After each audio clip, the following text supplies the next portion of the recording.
Hello? Marty, you're awake. Good. Doc. Emmett, where are you? I'm down at the expo. I snuck out early to avoid my pop. If he knew I was about to make a publicly scientific spectacle of myself, he'd hit the roof.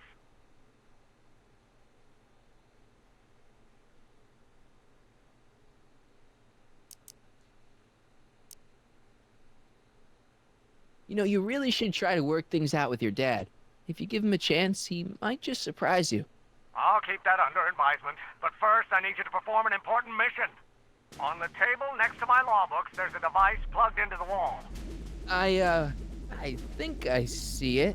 Is it glowing? Yeah, is that good? Good. It's fantastic.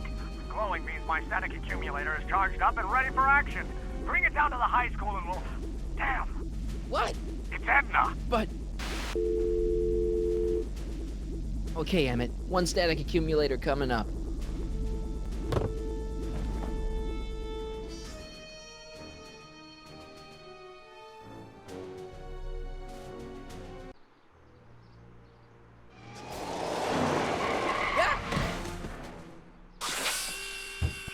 Jeez, Doc. Watch out. You almost ran me over. Sorry about that, Martin. This vehicle is sometimes difficult to control. Yeah. Hey, are you okay? After that argument about Emmett last night... I'm fine. Thank you for asking.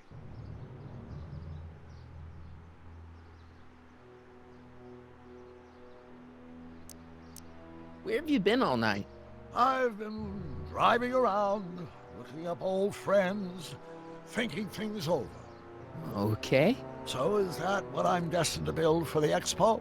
Yeah, it's a static accumulator. Emmett spent all night building it. Turned out he didn't really need to see Frankenstein after all. He just needed a little push. And some lightning. Fascinating. I also had an epiphany last night. Doc? I realized that it wasn't Edna that made my life miserable. Doc! It was science.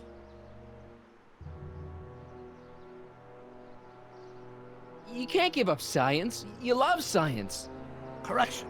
My younger self loves science. But if Emmett doesn't go through with a demonstration at the expo, his dreams of being a scientist will dim just enough for Edna to step back into his life and steer him down another path. Another path? What other path? I don't know. Architecture, automobile repair, taxidermy. Maybe I'll even pursue a life in law like my father always wanted. As long as Emmett steers clear of science, Edna and I will be free to be happy together.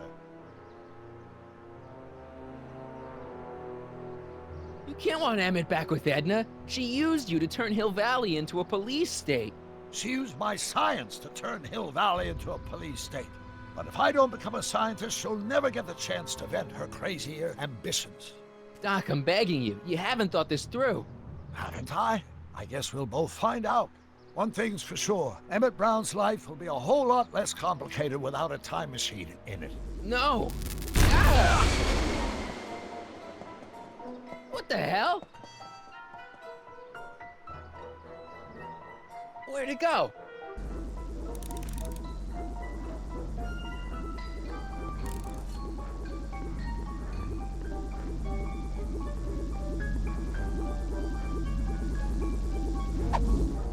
Oh, come on!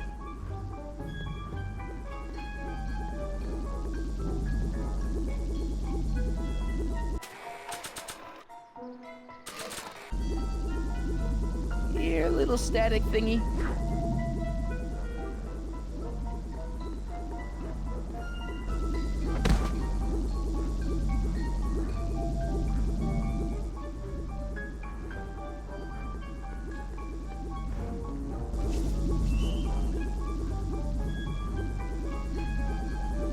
I can't reach it. I can't reach it.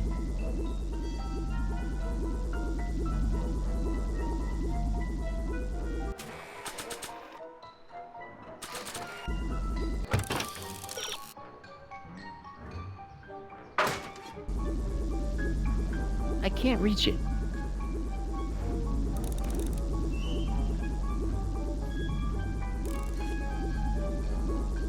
I can't reach it.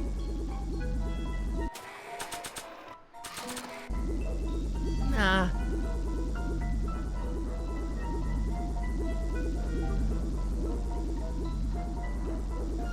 I can't reach it.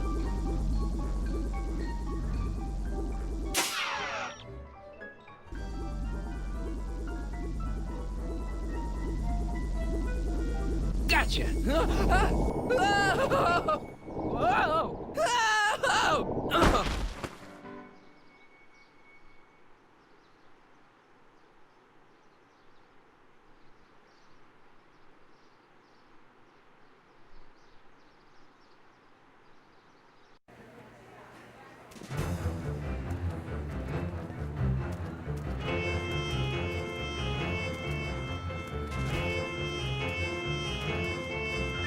The future is coming today. There's a shiny new tomorrow on the way. A day of invention is at hand.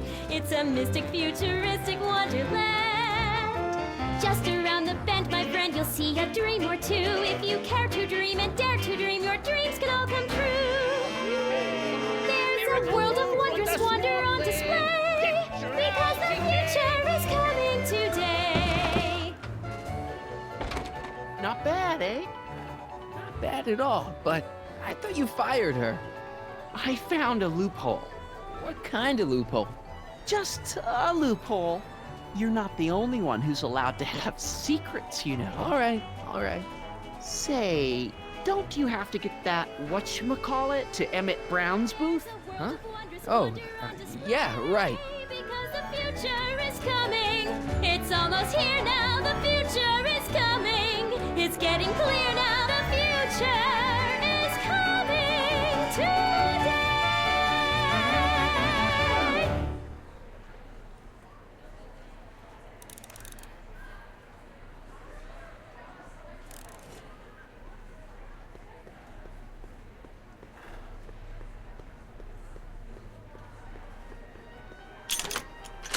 Insert ticket to enter. And here he comes, right on cue. No doubt he'll try to talk you out of it, Detective, but you mustn't let your resolution waver. Hello, Corleone.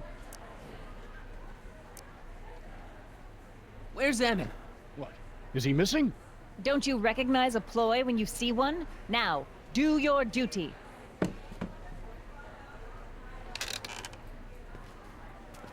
Wait a minute, that's Emmett's levitator up there. Oh, don't be so modest. I'd say you deserve at least half the credit. It was you who tricked poor Emmett into breaking up with me. It was you who manipulated him into dropping my project in favor of this clear hazard to public safety. So what? What's your point? Oh, I think you know exactly what my point is. Emmett's invention isn't going to work, is it? At least not the way poor Emmett thinks it is. How do you know this? I had a very interesting chat with Carl Sagan last night. I found out who Michael Corleone really is, and where he comes from.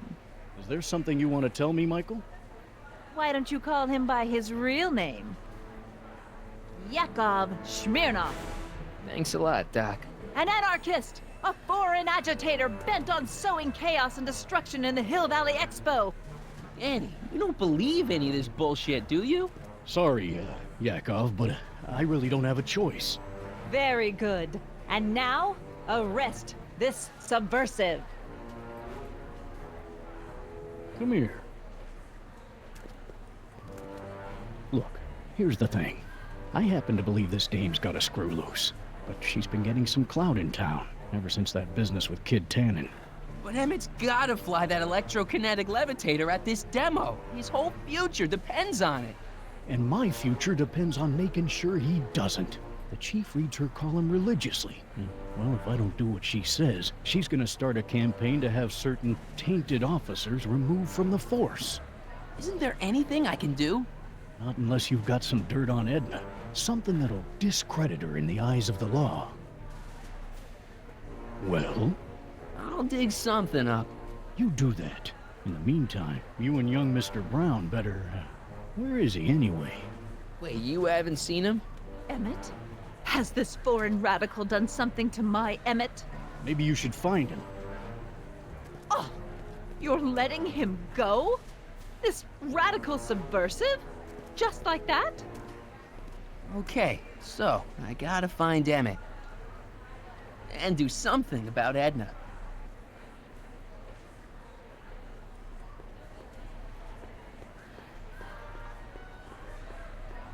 I think that's supposed to be a clock. Enlightenment awaits you. That looks like the air hose for the bathysphere. Enlightenment awaits. Excuse me, Mr. Duto, Jacques Duto, at your service. I'm looking for a friend of mine, Emmett Brown. Tall young guy, reddish brown hair. A distracted look. That's him. Any idea where he went? He just passed by here with an older gentleman. I think they were headed into the House of Glass. Great, thanks.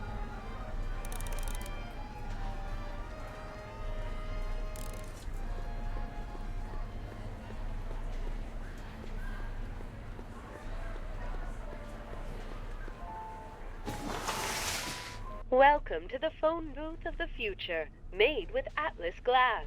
Atlas, unbreakable and soundproof.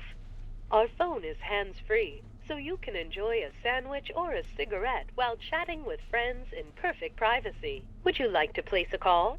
Yes, I'd like to talk to... Unfortunately, this phone booth only accepts incoming calls.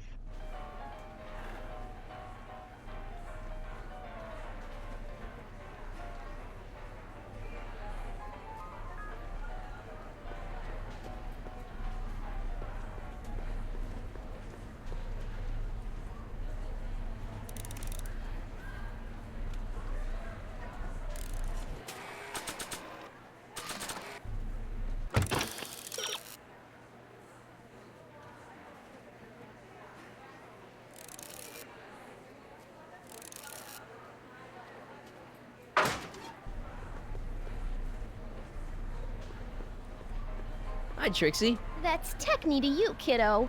Right. Congratulations on getting the old job back. Thanks. Justice triumphs in the end, you know? Now what can I do you for?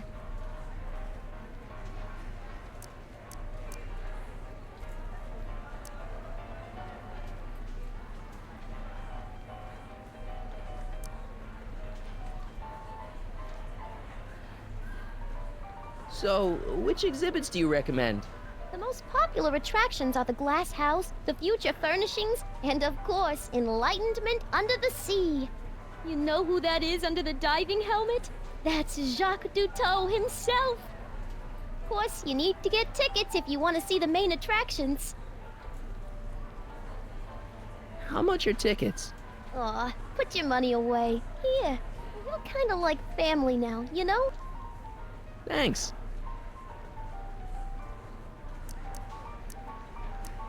Artie told me how you managed to get your old job back. He did? But it was supposed to be a secret. There's no secrets between us. He couldn't resist telling such a good story. Yeah? Still, I'd like to hear it again, from your point of view. He didn't tell you anything.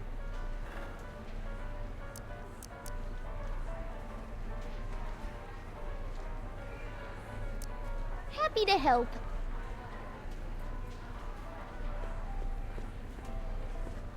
Well, The amazing inebriomatic. Well, from what the boys in the lab tell me, someday we'll be able to tell whether people have been drinking just by breathing into a machine like this. Try it out. I don't think so. now, where were we?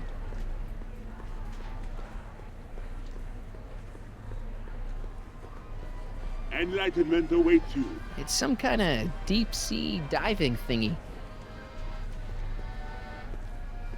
Here's my ticket. Give me a ride in that thing. Thank you, monsieur. I hope you will find your trip to the bottom of the sea less enlightening.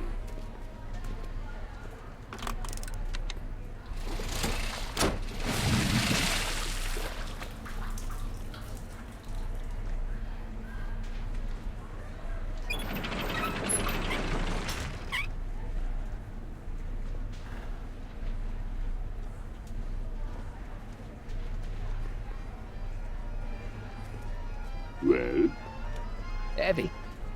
Monsieur has a way with words. Enlightenment awaits you under the sea.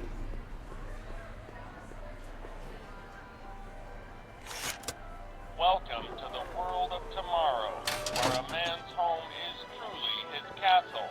Here, gratification is just always a push of a button away.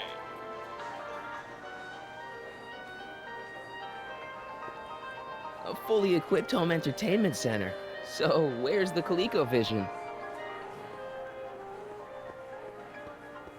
This plant doesn't belong here. There's nothing futuristic about it.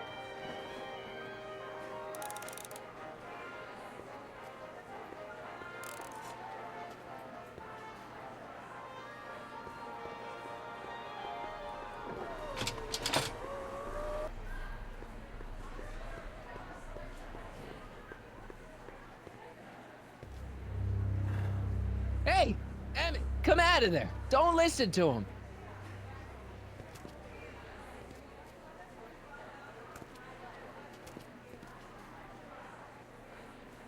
Perfect.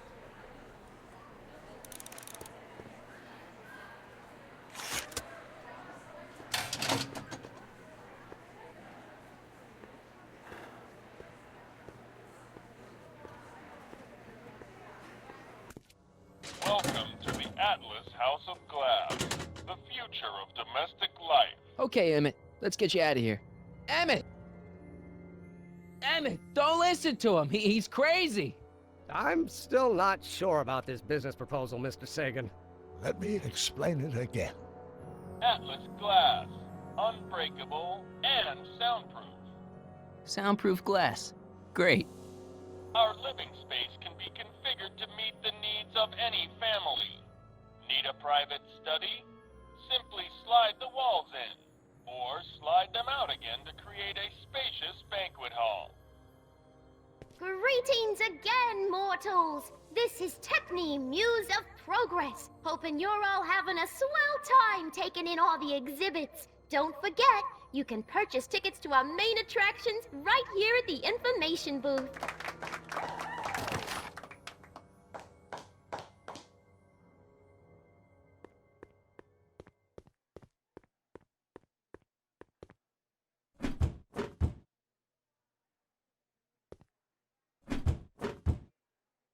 Something's blocking it.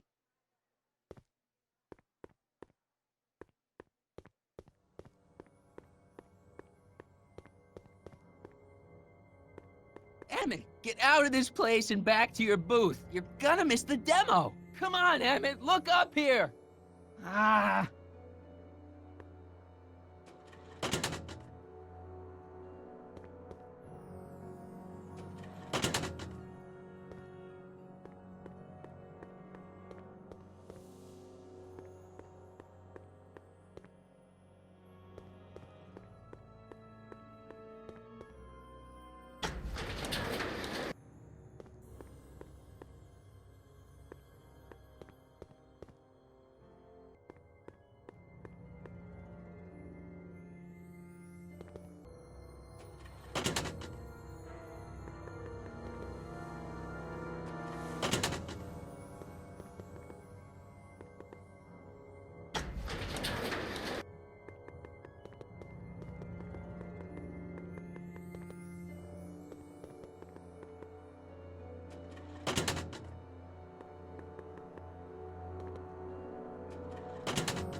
I'll bet I can get all the way down.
Emmett?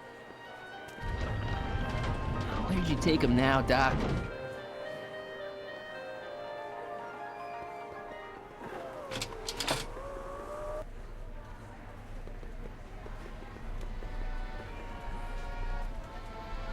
Excuse me, sir. I'm looking for a tall, thin, older gentleman.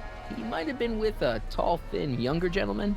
I know just who you're talking about.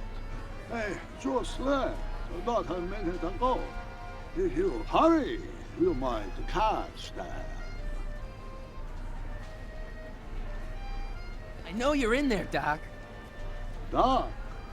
Yes, I am a doctor of marine biology, but I fail to understand what you're... Quit fooling around, Doc. What have you done with Emmett? Stop! Help! I'm being attacked! Michael! What are you doing? You can't assault the exhibitors! You don't understand. He's kidnapped Emmett. The boy's obviously confusing. I'll say he is. You want I should toss him out on his ear? That won't be necessary. Do you know who that is? That's Jacques Duteau of the Oceanic Institute. No, it's not. It's... Please, keep it down. The Expo went through a lot of trouble and expense to secure Professor Duteau. We can't afford to antagonize him. But if you've got a complaint against him, we can straighten it out after the show. But if you make another scene like that, I'm afraid I'm gonna have you expelled from the hall.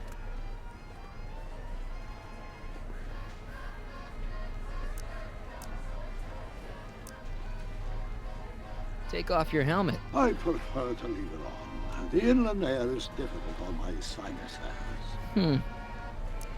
Where'd you stash Emmett? In the diving bell? It's called a bathysphere.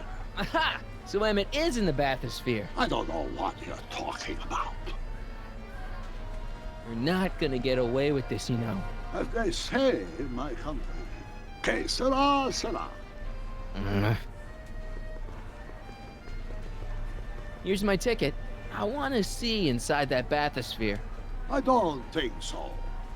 What do you mean? I've got a ticket. You have to honor my ticket. It's the wrong kind of ticket. Sorry. Oh, give me a break. Next up on our roster, a man who saw the possibilities in pond scum. Welcome, Ernest Philpott. Thanks, Trixie, Technique. I'm truly honored to be here today among all you pointy-headed type people.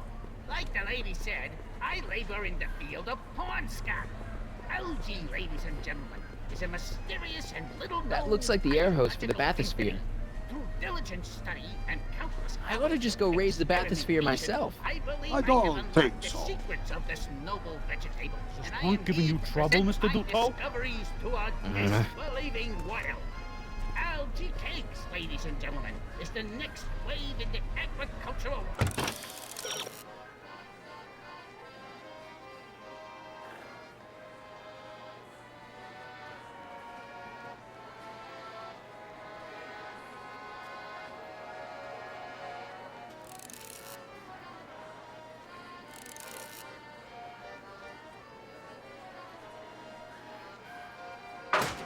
revolution of the 20th century. Algae is just loaded with healthful properties. Vitamins A through J, along with Hey, Artie, What do you think? Quite a setup, huh? The expo?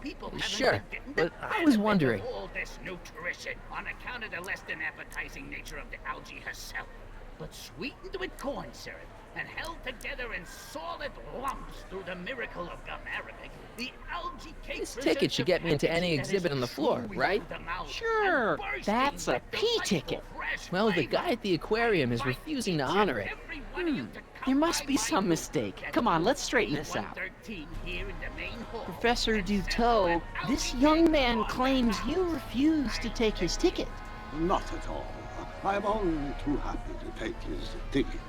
Please, climb the ladder, and I will raise the bathysphere.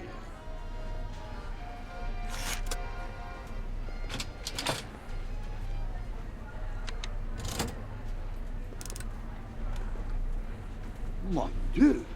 What is the matter? The gears, they must have become stuck. I am afraid I cannot raise the bathysphere at this moment. What a shame. Yes, it is. Well, I will work on that problem. Perhaps if you come back later.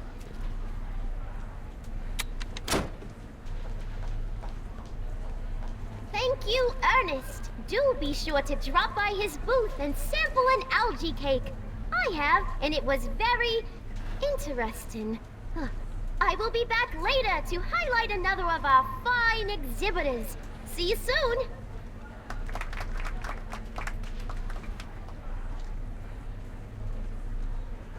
Come down, please.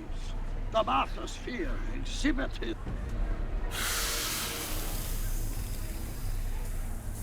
Step back! You're clipping the hose! What does it matter if there's nobody in the bathysphere? It's very bad form. Oh, sorry. Hey! Emmett gets no air until you raise the bathysphere. Emmett? Who? Emmett, you! You ready to drop the act now, Jacques Cousteau, a.k.a. Carl Sagan, a.k.a. No!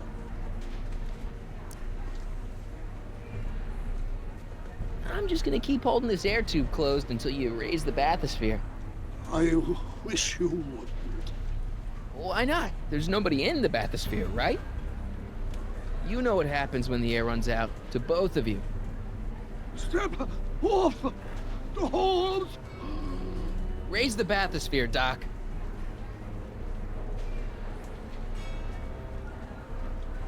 I demand you uncrimp that hose! I demand you let Emmett out of that bathysphere. I don't know what you're talking about.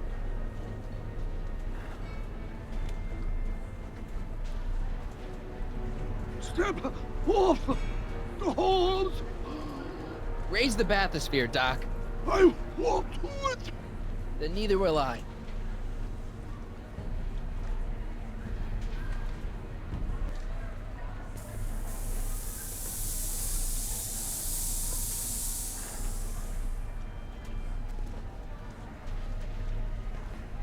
So throughout the years, they have become unstuck. There, see? It was just a malfunction after all.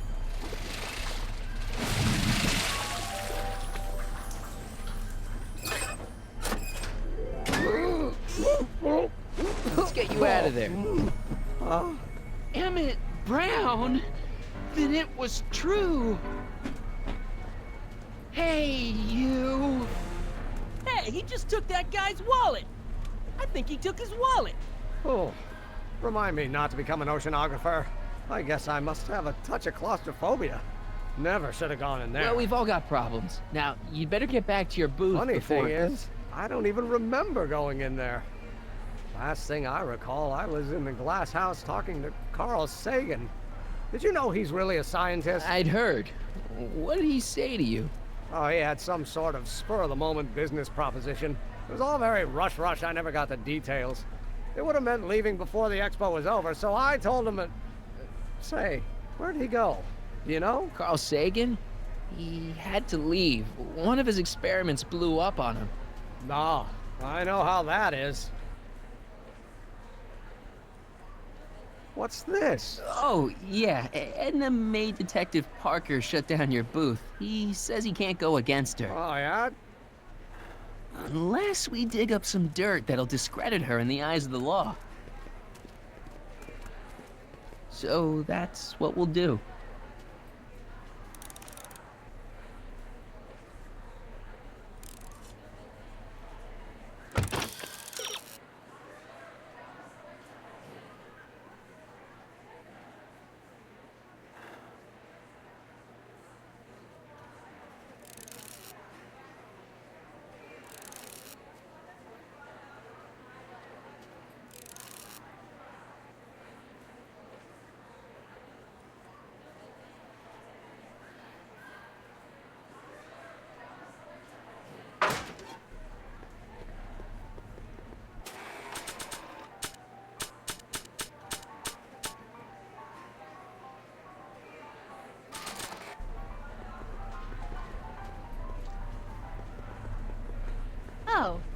Hello. Hey, Emmett, mind if I talk to your ex for a minute?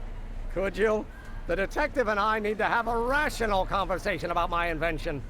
Are you implying that I'm irrational? Come on, Edna.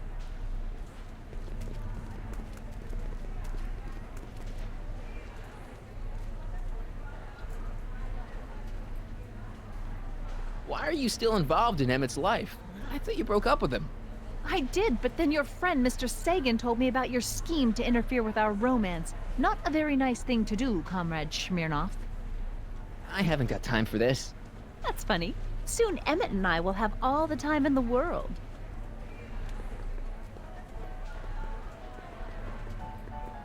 A potted plant? What's this got to do with law enforcement? A potted plant? What's this got to do with law enforcement? It's a bug. No, a plant. But it's got a wire recorder hidden inside, see? If we could have got one of these into Tannen's speakeasy, and if he's the kind of guy who talks to plants, we could have busted him a lot earlier.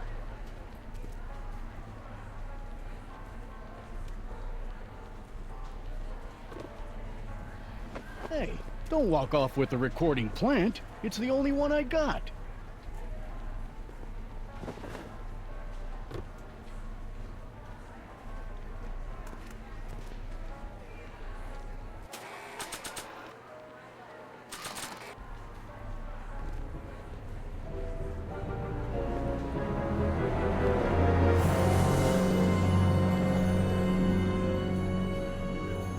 What? The next exhibitor on our list is Officer Danny Parker of the Hill Valley Police Force. Officer Parker is going to demonstrate a few of the many marvelous tools that our boys in blue will soon have at their disposal. The criminal element has truly met his match today. Officer Parker? It seems our next exhibitor is unavoidably detained, but I'm sure his presentation would have been both enlightening and exciting. How about a round of applause just for the heck of it? Oh, hello, Smirnoff. Mind if I cut in? Edna and I need to talk. Please. But You heard the man.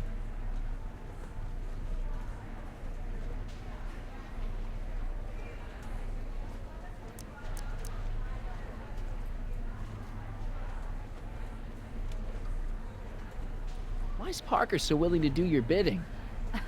well, the good detective knows that he owes his current rise through the ranks to my reporting on his behalf. Oh. He also knows that I could just as easily pen an exposé about his previous nights of drunken debauchery and evidence tampering. You're blackmailing him? Reporters don't blackmail, Mr. Smirnoff. We look out for the public interest.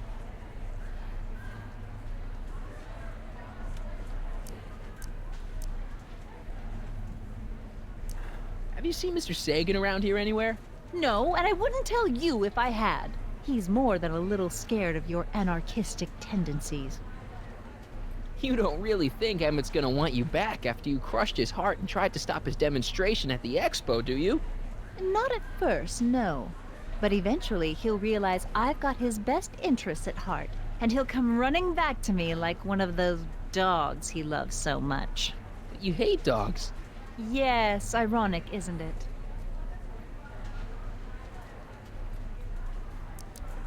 Did you see? Trixie Trotter got her old job back. Oh, I know! I tried to have it out with Arthur McFly, but he refuses to explain himself. Apparently, he discovered some sort of loophole that allows that Canadian to retain her position. Well, the Ladies' Decency Society shall hear about this. Make no mistake. Why'd you go and get Emmett's invention sealed up like that?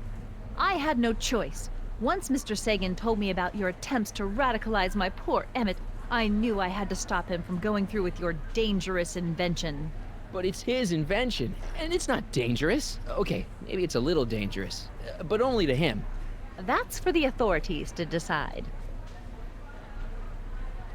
Any chance you could talk Parker into letting Emmett go ahead with his demonstration? None whatsoever. And as long as I'm here, that contraption of yours is grounded.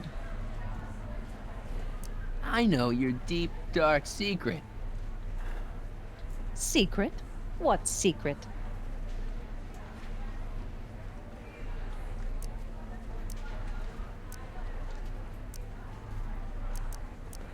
You know, what you were whispering about with Carl Sagan yesterday. You overheard? Sure I did.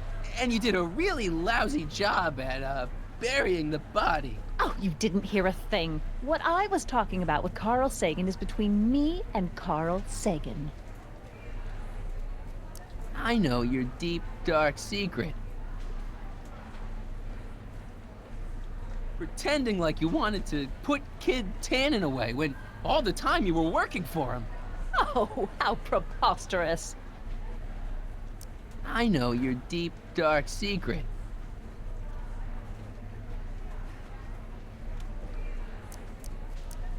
You're ruthless, manipulative, and power-hungry. In the service of a higher cause, one sometimes has to stoop to low tactics. But I'm sure you already know that, Comrade Yakov. I know your deep, dark secret. Those charities you were working for, they were all just a front, so you could wriggle your way into those orphanages And steal their piggy banks? Right. Any chance you could talk Parker into letting Emmett go ahead with his demonstration? None whatsoever. And as long as I'm here, that contraption of yours is grounded. I know your deep, dark secret.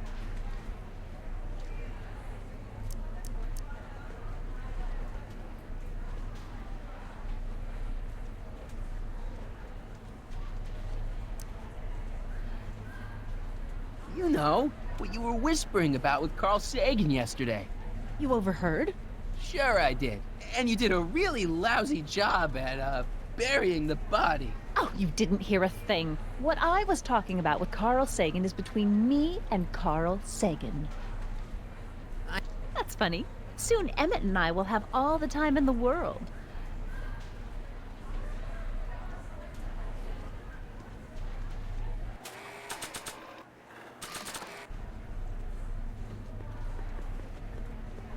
Oh. Recording Edna on the plan is a great idea, but I probably should be a little more subtle about it.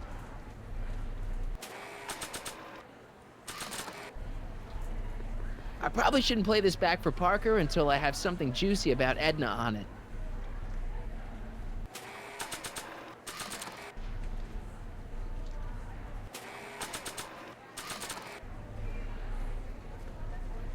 Recording Edna on the plan is a great idea, but I probably should be a little more subtle about it.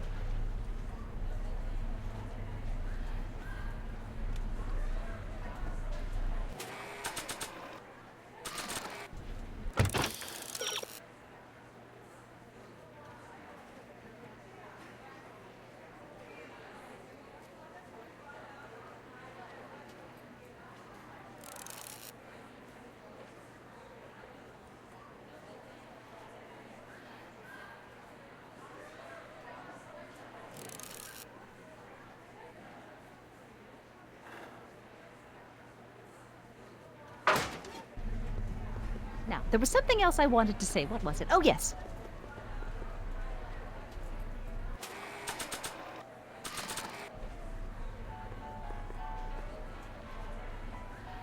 Okay, call me a snoop.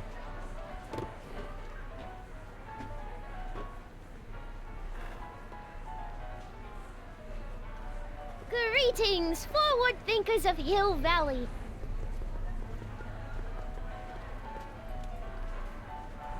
Are you ready for a picture radio? Wonder if that's anything like MTV.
Ah, it's wax.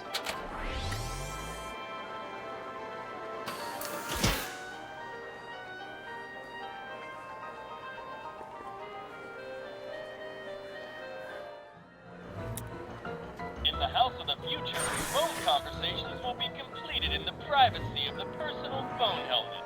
Please recite the phone number you wish to dial, or say hang up to terminate your phone helmet experience. Klondike 4253. Jeez, always with the phones. Yeah? This is Carl Sagan. Ooh, the mysterious Mr. Sagan. What do you want? Can you put Edna Strickland on the phone for me? Sure thing, Mr. Sagan. Hey, Strickland! Somebody actually wants to talk to you. Mr. Sagan, what happened? I thought you were distracting Emmett. I was? Oh, yes, of course I was. Then why is Emmett standing here, valiantly trying to convince Detective Parker that he should be allowed to go through with this ever so dangerous display of wrong-headed technology? What can I say? I was outsmarted by that wily Yakov Smirnov. Well, that puts a crimp in our plan. Yes, our plan. About that plan.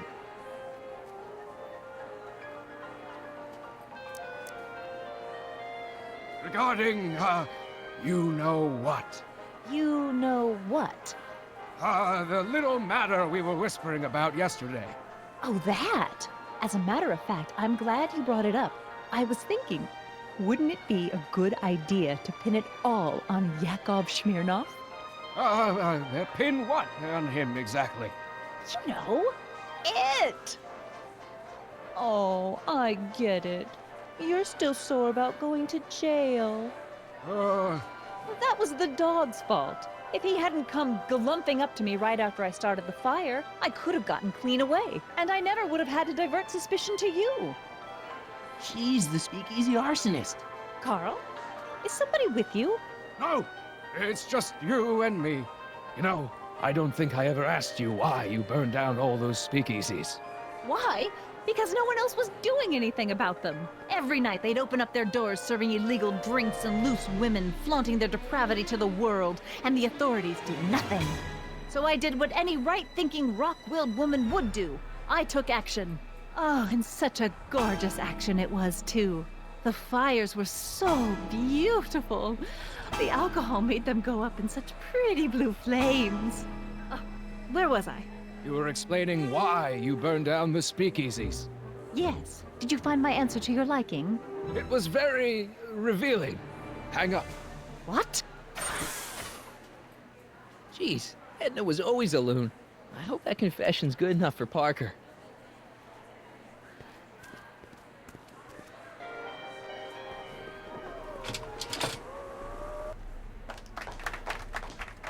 Hiya, folks. It's me, Techni, Muse of Progress, gracing you once again with my presence. And speaking of presents, what better gift could Hill Valley offer the world than this magnificent science and technology exhibit? Hey, folks? If you haven't done so already, I urge each and every one of you to take a peek at Furnishings of the Future, right here in our main hall. Tickets are available from me, Techni, at our information desk.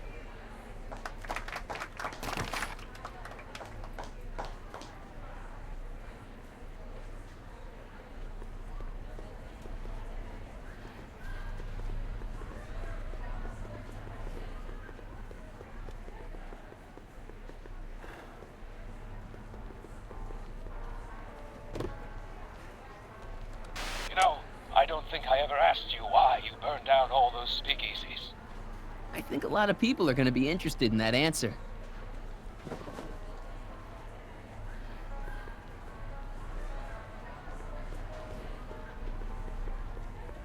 Oh, hello, Smirnov. Excuse me. Marty! Michael! Smirnov! I just want to talk to Detective Parker.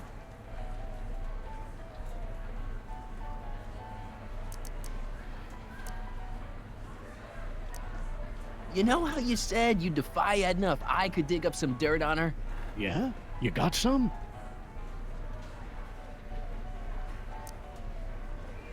Edna's the speakeasy arsonist.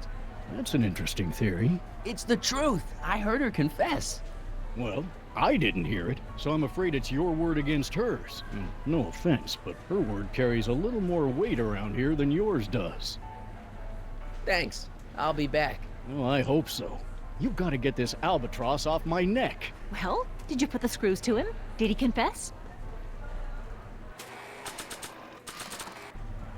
Oh, hello. Hey, Danny. Do you mind, comrade? I'm busy trying to keep Emmett from letting you lead him into the biggest mistake of his life. Mistake? My biggest mistake was... This'll only take a minute. Our plant recorder. It's not a good idea to steal police property, you know. Listen. You know, I don't think I ever asked you why you burned down all those speakeasies. Why? Because no one else was doing anything about them. Edna? You're the arsonist? Detective Parker, surely you're not going to believe this crudely manufactured forgery of a recording. I'm not sure what to believe, ma'am. But based on this crudely manufactured forgery, I'm afraid I'm going to have to ask you to come down to the station to answer a few questions about your whereabouts on the night of the speakeasy fires. Emmett? You're on your own, darling. Oh, very well. Heavens, what's that? You know, one of these days I should really stop falling for that. Not to sound callous, but does this mean I can demonstrate my invention? Let's take that as a yes.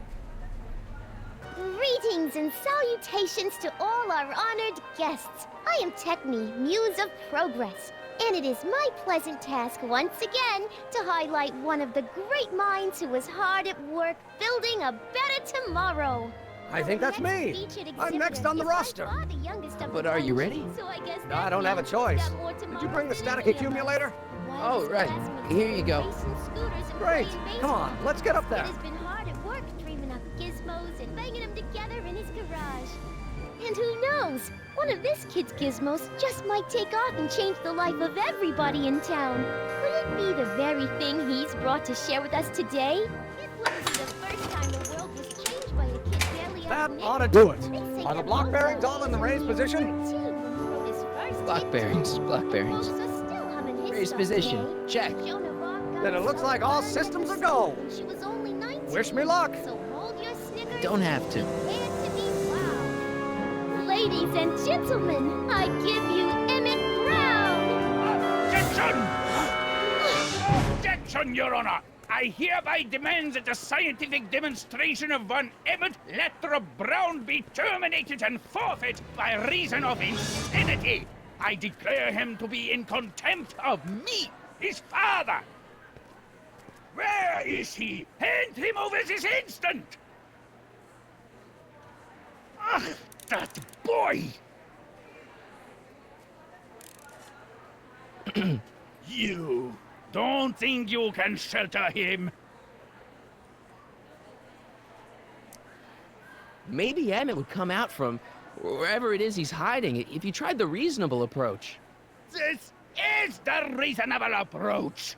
Don't antagonize him. Well, if you're not going to say anything... So he is up there with you? Thanks a lot. Son, I order you to come down from there this second.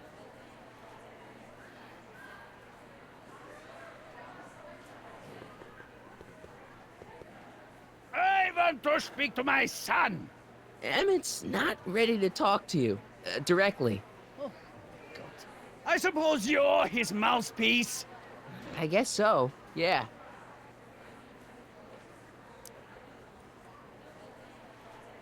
If I can say so, sir, the problem is you're coming on too strong. You intimidate him. I don't intimidate him enough. That's the problem. Can't you two have it out later? You mean after he's gone through with this ridiculous stunt? Yeah? No! You can't talk him out of it. His mind is made up. So, if talking won't work, there's always thrashing. Stay right there. I'm not going anywhere. I'm counting to 4. Emmett. I'm not talking to him. There's no point. So, what's your plan? I just stand here like this indefinitely. After a few centuries, the process of petrification will set in, and that'll be that. Okay, that is a plan. Maybe he'll give you a fair chance to explain yourself. He is a judge, after all. Yes, a judge who's already passed sentence. He won't listen to me. He never has. I'll be right back.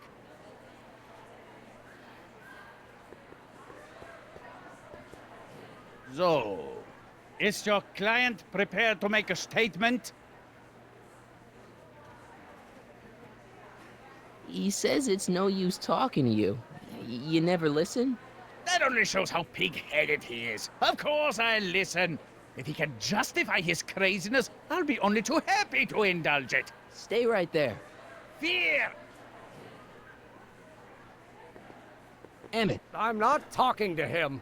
There's no point. You heard him. He said he'll listen to you. Well... At least give it a shot. Father? Son?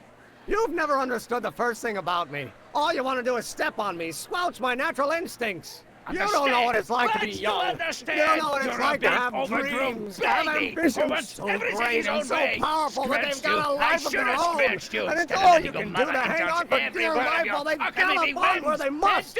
This is America, Pop. And in America, a person doesn't have to do what his father did. Isn't that why you came to America? To live where there wouldn't be so many rules? Well, we talked. Are you happy? Emmett? Here to play peacemaker again, Pollyanna?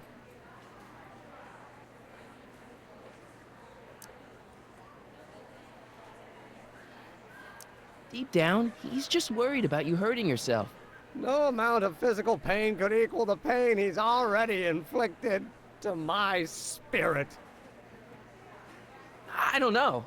I think you two are on the verge of a breakthrough. Okay, so he's got a strong personality. Strong personality. Lord save us from strong fathers. Why couldn't I have been born to a nice, wimpy milquetoast? Yeah, well, that's no picnic either. The important thing is, fathers can change. Says you.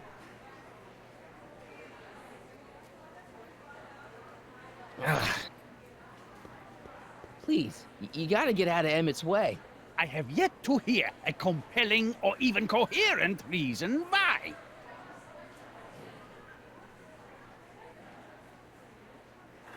See, Your Honor, it's just that this demo is so important to Emmett.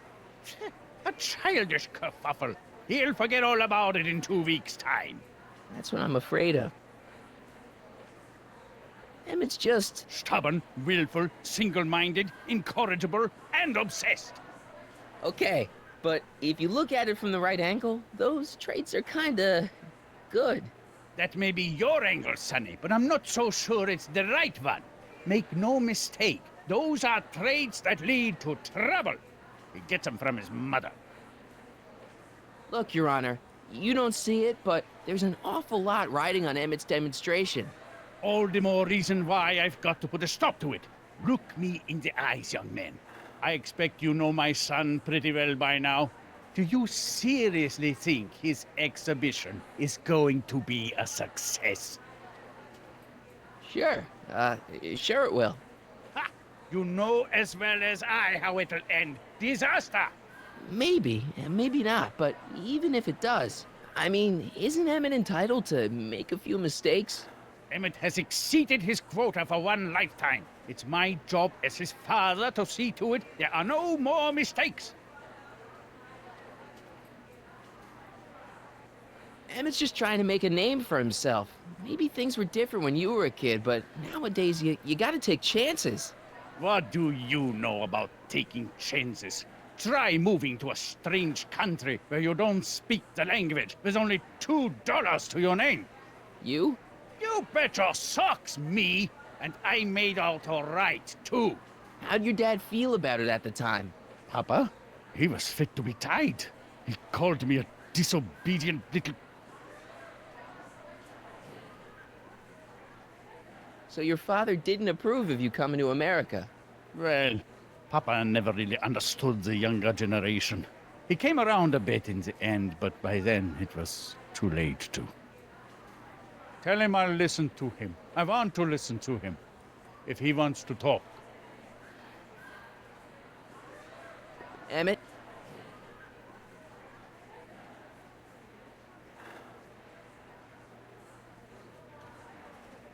Deep down, he's just worried about you hurting yourself. No amount of physical pain could equal the pain he's already inflicted to my spirit. He says you get your stubbornness from your mother. Well, that's the limit. He's not satisfied with insulting me. He's got to drag my mother through the dirt, too. Mother isn't at all like me. She's gentle and sweet and endlessly patient. If anything, I'm more like... skip it.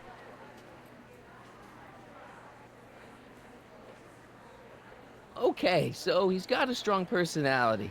Strong personality. Lord save us from strong fathers. Why couldn't I have been born to a nice, wimpy milquetoast? Yeah, well, that's no picnic either. The important thing is, fathers can change. Says you. I really think he means it this time. He won't listen to me. You were starting to say that you're like...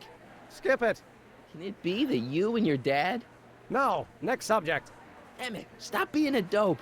You've got your pride, okay, I get it. And so does he, but what's the harm in trying to make peace with the guy? He's your family, and family's important. Sometimes it's, well, even more important than we realize. May I come up?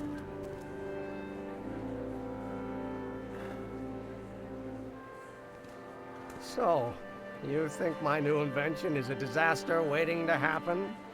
Yes, I do. And I'm here to say, if any son of mine is going to make of himself a public disaster, I insist on being there to support him. Pop! You're gonna change your tune once you see this baby go airborne. You see, the force field generated by the static accumulator... Marty, give Trixie the signal. We're ready for liftoff. Oh, good. Ladies and gentlemen, thank you for bearing with us through that unavoidable delay. And now the Hill Valley Expo is pleased as punch to present Mr. Emmett Brown and his electrokinetic levitator.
Hey, stop!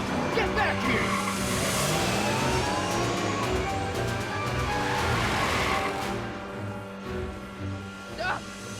Are you okay? I thought I could change her. Things could be different. Forget about it. Come on, we gotta find a way to stop her before... No, don't come any closer. Doc! Go away!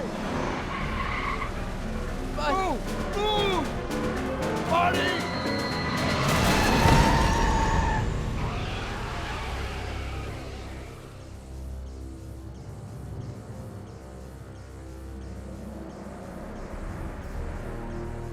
Oh my God, Doc! Say something. Chromium, lithium, potassium, iridium, titanium, ruthenium. I'll get help. Newspaper, What? You mean...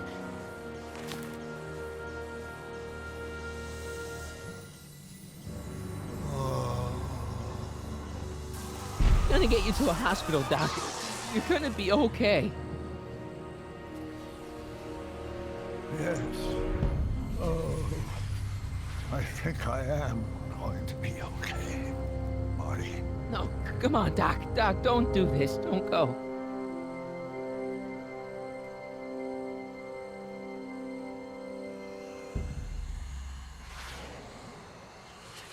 Doc, come back.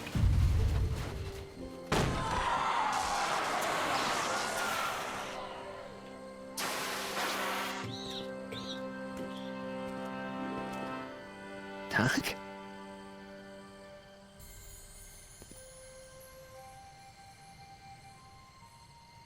Marty, have you been out here the whole time? Emmett, is it over already? Oh, it's over all right. You missed a very wild party. I'm afraid I've been banned from the expo for the next 50 years. And if I were you, I wouldn't go back in either. At least not until all the broken glass is swept up. Oh, what was I thinking? Naturally, the ionic wind generated by an electromagnet of that size is going to play havoc with a merely mechanical steering mechanism. We need a much more advanced control system. I wonder if we could find a way to translate the body's own gravitational field into electrokinetic force. One might be able to direct the ionic current simply by shifting one's weight. Oh, great Scott, that's it!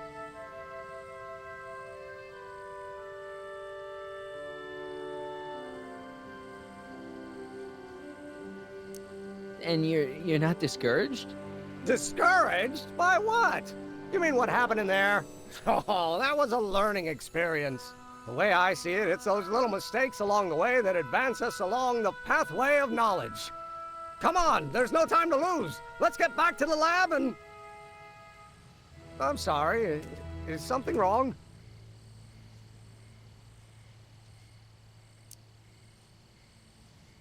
It's a long story. Let's just say I lost somebody. Oh, how sad. Anyone I know? No, nobody here knew him. He was a complete stranger to this world. I know the feeling. Sounds like a man after my own heart. Then it is someone I know. Yeah, no, forget it. It's got nothing to do with you. What? You're a complete mystery to me, Marty. Where you come from, what you're doing here. But there's one thing I do know. Whatever it is, it does have something to do with me. Please, Emmett, don't ask any... What's this? Come on, let me see. I deserve an explanation.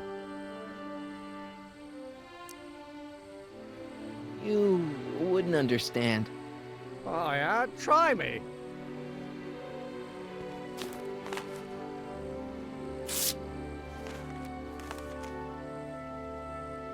What's that?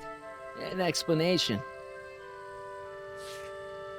But you've got to promise me, don't look at it until you get the key to the city. Huh? Emmett! Just promise. Emmett, where are you, my son? I'll be right there, Pop. Key to the city? I don't understand. And you can't understand. Not for a long time. It would do irreparable damage to something. Just say you promise. Okay, I promise.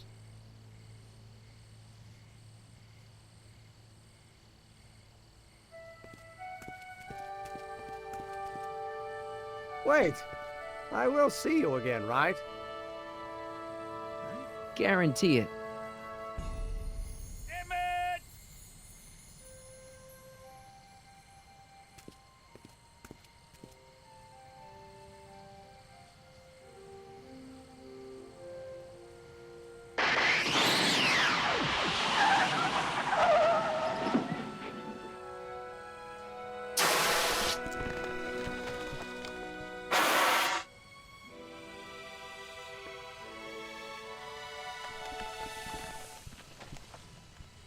Yeah, it worked.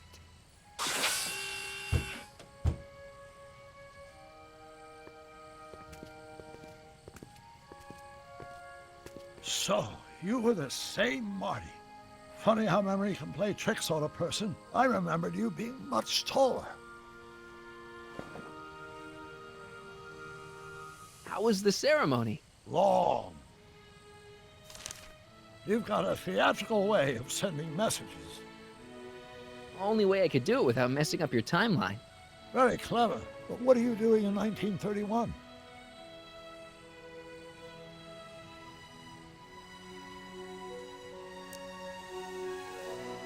I came to stop you from marrying Edna. Edna Strickland? I could never marry her. I mean, she was my first love, but after she broke my heart and tried to sabotage my career, I never saw her again. Never mind, it's better I don't know. Let's just get back to 1986. That is, unless your presence has caused any other time anomalies. Me? Nah, no. Well, I'm still a little confused about my...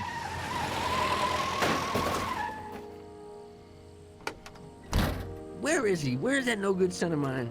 He's not worthy of the McFly name. You see my Artie anywhere? Artie McFly? That's the one. Just got a call from Melvin at the city records office. He tells me the dad-blamed fool's gone and got himself hitched to a Canadian floozy. Can you believe it? Hitched? Married. I swear, that boy's gonna put his papa in an early grave. So that's how she got her job back.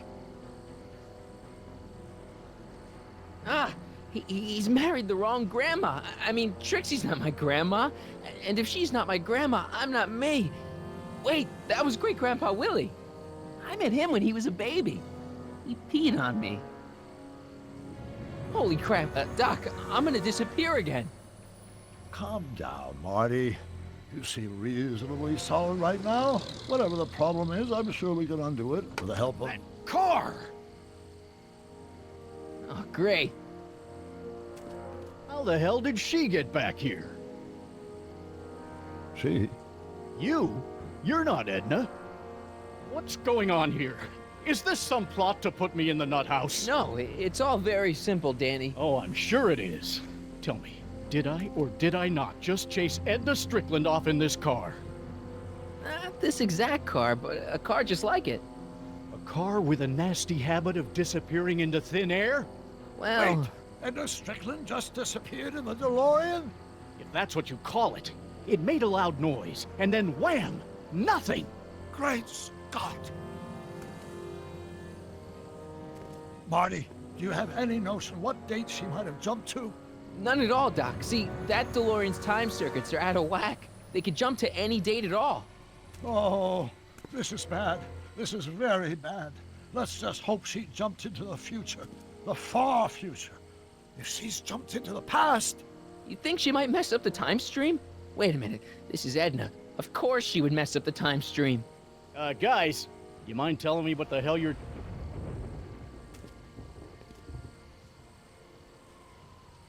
Uh-oh.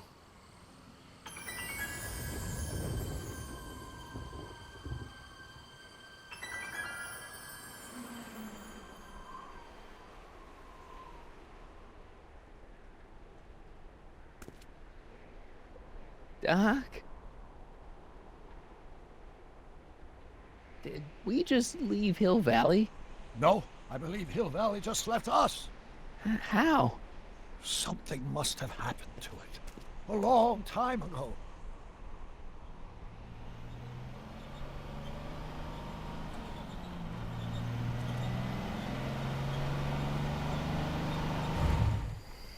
Well, now you two look mighty lost. Hey, what on earth is that thing?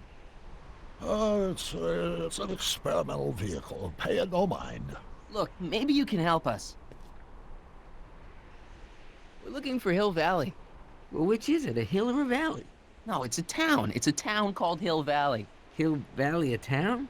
Say, I think I once heard that there was a town here a long time ago. Don't know much about it, though. Just as I suspected.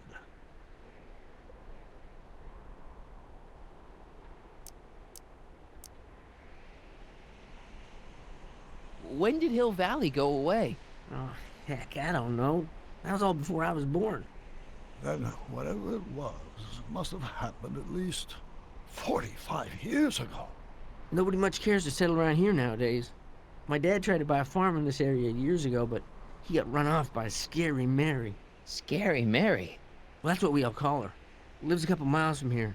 I make a monthly drop at her place. She's a fiend for news. Takes all the papers in the county, never throws one away. Say, if there's anybody who can tell you what happened to Hill Valley, it's her. Can you direct us to her? It's imperative that we talk to her. Sorry, fellas, but I'm pretty sure she won't talk to you.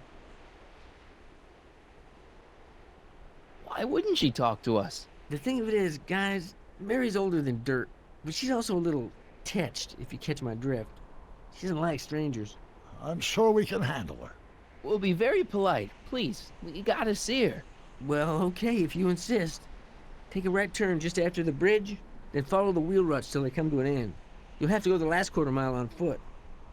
Good luck, and don't say I didn't warn you. I got a notion I'll be kicking myself for sending you up there.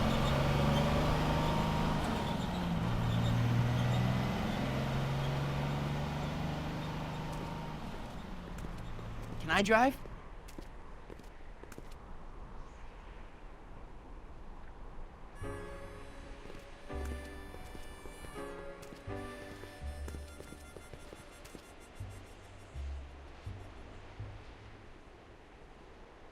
Mary Pickford.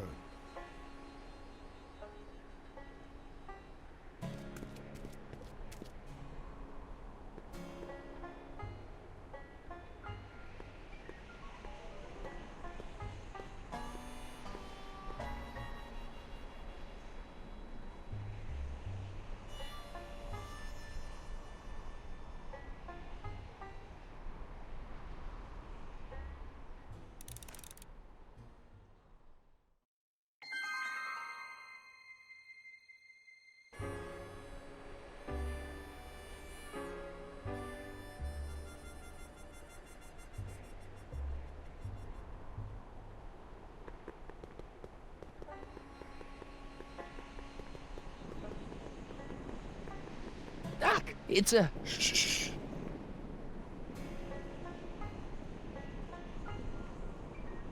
I'm guessing this mop doesn't get much use.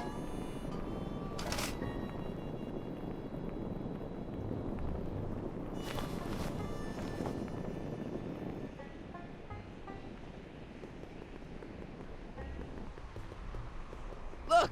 Shh. What do you see? This vehicle has sustained some serious damage. Way to stay focused, Doc.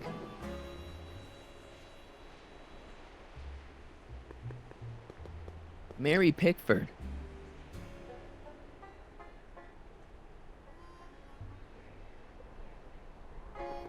A blacksmith sign. I wonder if it's from Doc's old shop.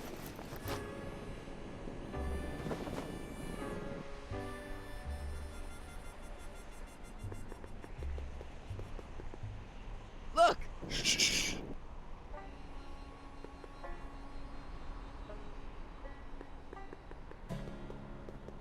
Look! Shh.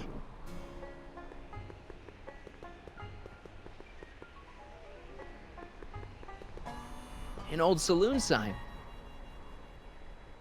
Cool. Too bad it's all burnt.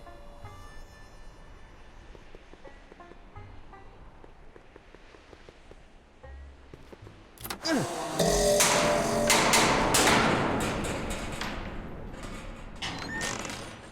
away from the cabin! Pardon us for intruding, madam. We were wondering if you could tell us... I don't talk to hooligans! Not a very friendly sort. Doc, that was Edna. Edna Strickland? Impossible. This is how she was when I first met her. I had to... Listen, just leave it to me. Okay, you think you know how to handle her. Just remember, we need to know what happened to Hill Valley, and just as importantly, the precise time when it happened.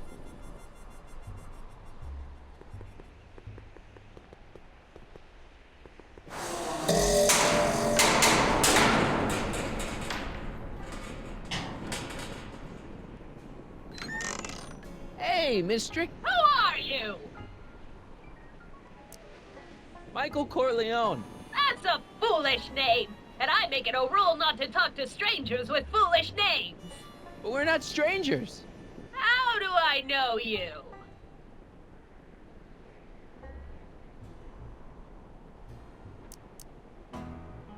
You tried to have me arrested once, a long time ago. Remember? Listen, Sonny, I'm an easygoing woman, but I got a few rules I live by.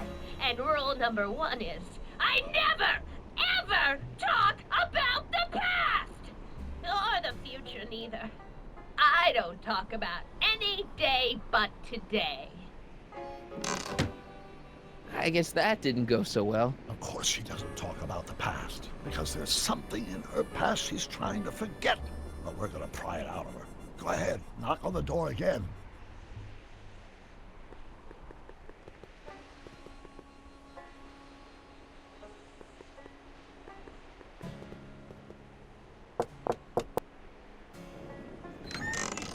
What? It's me again, your old friend. How do I know you? You interviewed me once, back when you were young. How many times I gotta tell ya I don't talk about any time but today? We spent the day together. We did? Where? At the expo. That's crazy. I've been here all... What day is it? Tuesday, October 13th, 1931. October 13th, 1931. October 13th. Something funny about that date. Well, what are you here for?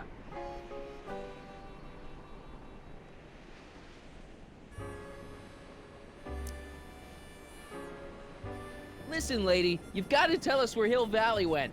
Hill Valley? You're standing in Hill Valley. Population 1.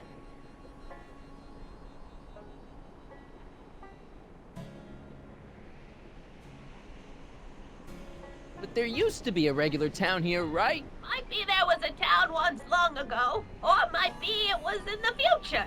How many times I gotta tell ya I don't talk about any time but today?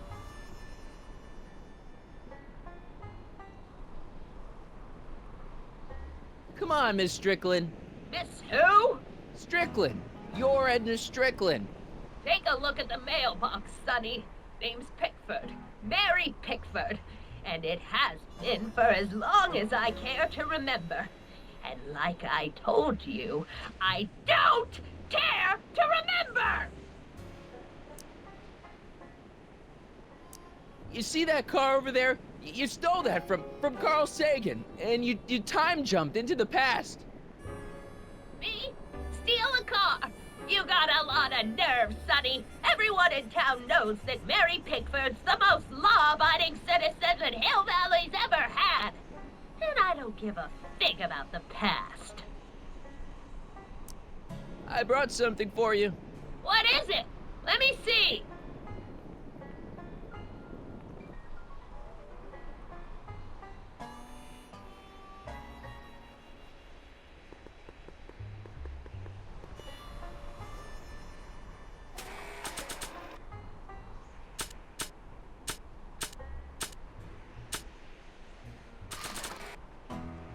I brought you these tickets to the expo.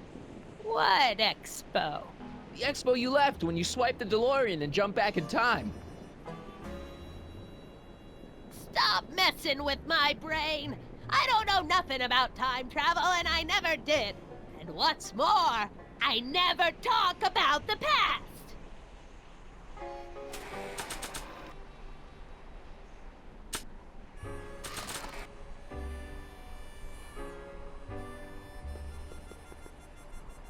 I brought you this. I ain't interested in flowers. But wait till you hear. And I especially ain't interested in talking flowers. Put 'em away.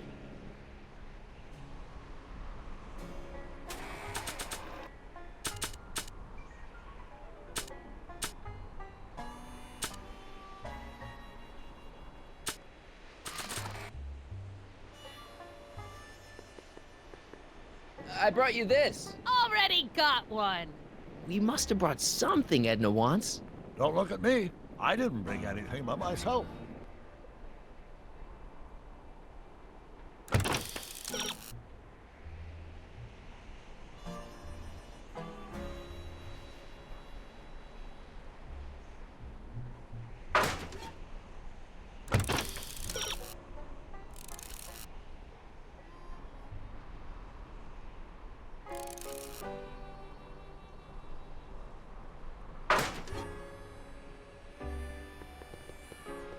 I brought you him. Him?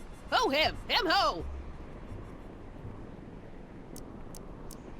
Look hard. Don't tell me you don't recognize your own boyfriend. My boyfriend?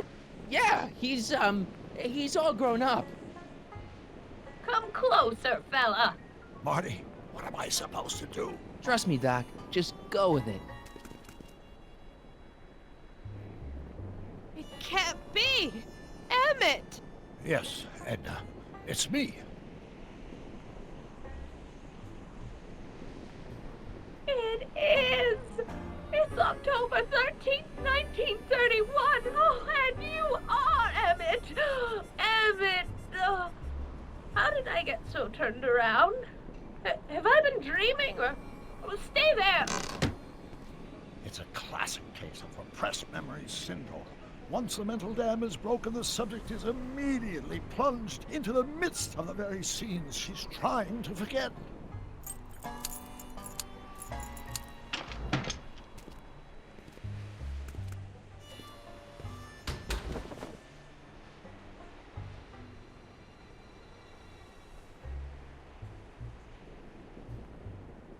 Darling, you've come back. Of course I knew you would. An intelligent boy like you wouldn't be one to throw away true love all because of a silly quarrel. I've already forgotten about last night's little tiff. I trust you've done the same? Of course I have. Of course I have. What?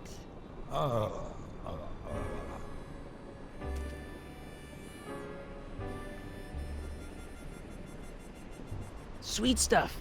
Sweet stuff. You've never called me that. Something's wrong here. Schnookums. Schnookums. You're sweet. But you're still keeping company with this Smirnoff character. I insist you drop him. He's a bad influence. And you've got to stop working on that dangerous electrokinetic... What's this? Okay. I suppose now you're miffed with me for forcing Detective Parker to close your booth down. Bitter medicine for you, I know, but I had to do it. And Parker had no choice but to obey my orders. He knows that my opinion carries a lot of weight in Hill Valley, and he'd never... Parker would never... Oh... What is it? I don't know. Something about Detective Parker. Something that happened to me on October 13th. What could it be? Can you jog her memory? If we can keep her mind in the past, we may get the full story of Hill Valley's premature destruction.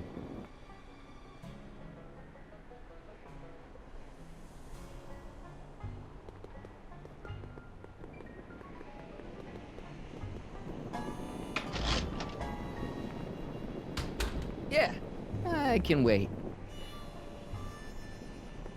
I wonder what's cooking.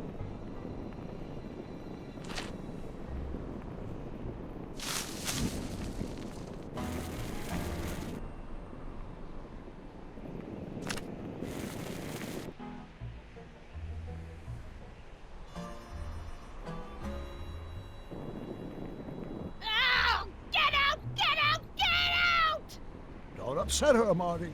I guess this isn't the right time to be burning things.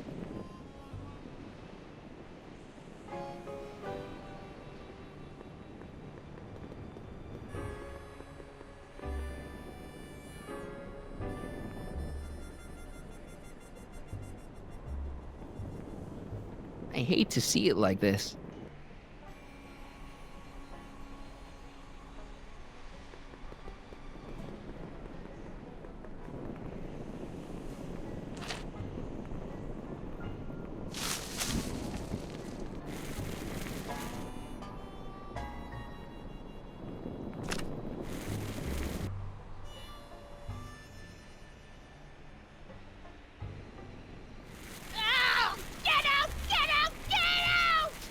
Don't upset her, Marty. Sorry.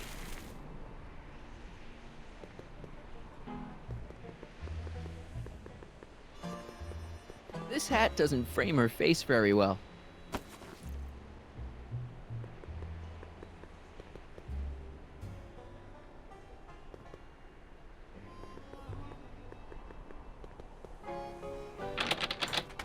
It's locked.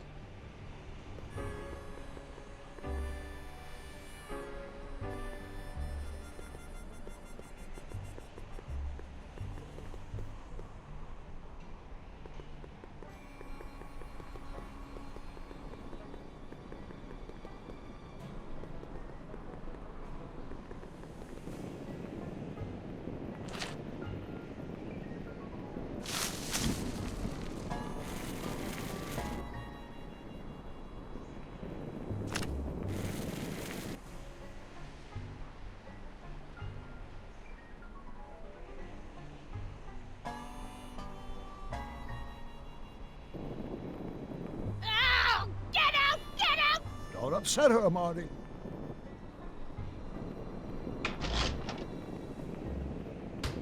Yeah, I can wait.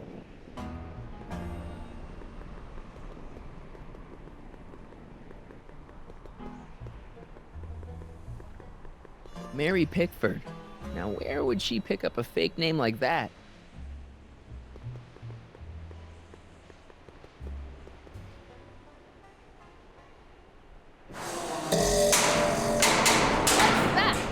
Who's there? Please, Marty, don't interrupt the trance.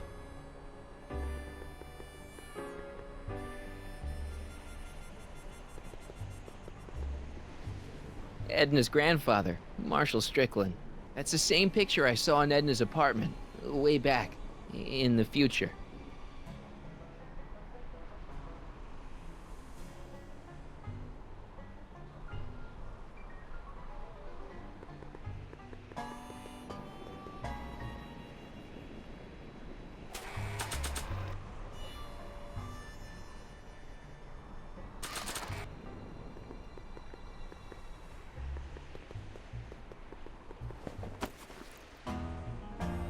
Nice fit.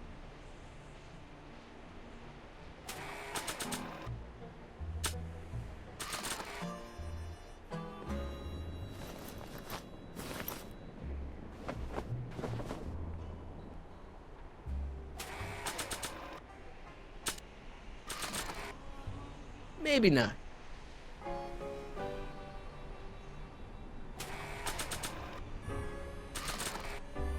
Not sure what that'll do.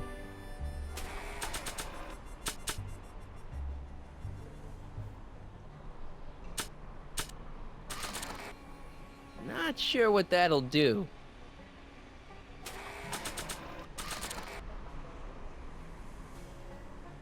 Help me out here, Danny. Don't talk to him. I won't have you spreading stories about me.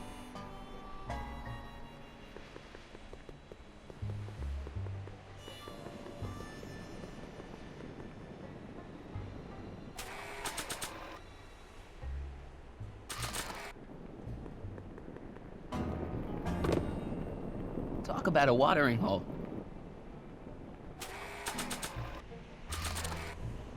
Not sure what that'll do.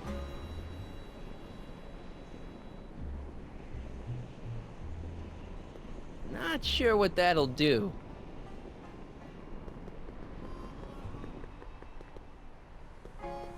Not sure what that'll do.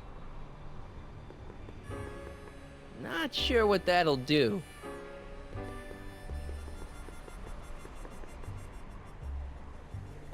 Not sure what that'll do. Not sure what that'll do. Not sure what that'll do.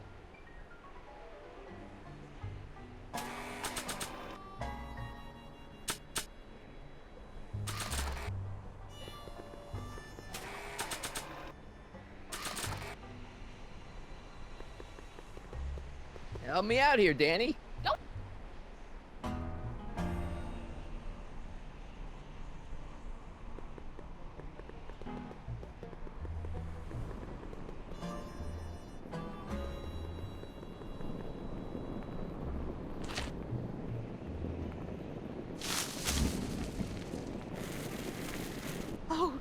dear. I made a terrible mistake. A mistake that made the policeman very mad at you. What sort of mistake? I wish I could remember.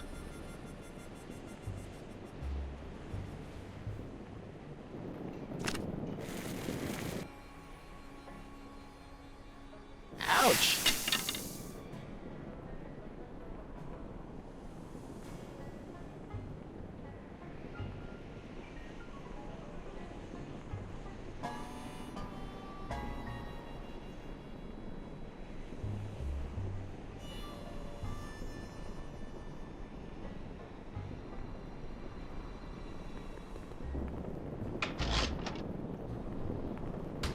Yeah, I can wait.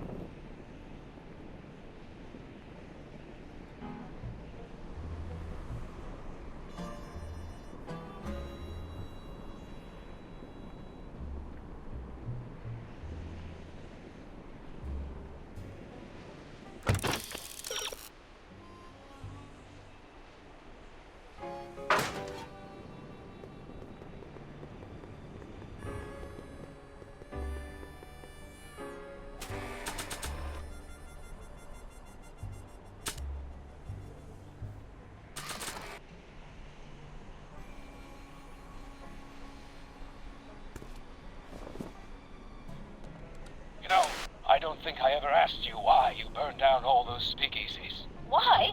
Because no one else was doing anything about them. No!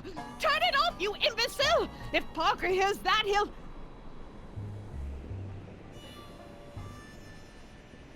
Officer, I can explain. It was a trick. I was framed. Oh! He's after me! Ha! He'll never catch me in this souped-up car of the future. Curses! I can't shake him. Well, no use in holding back now. Let's see what this baby can do. And here it comes! Yes? Here what comes? I don't know. Something really unexpected is supposed to happen right about now, but I'm not sure what. Oh, come to think of it, how can I be expecting something unexpected? Oh, what's going on? Quick, Marty. We've got to find a way to push the story along before she snaps out of her reverie.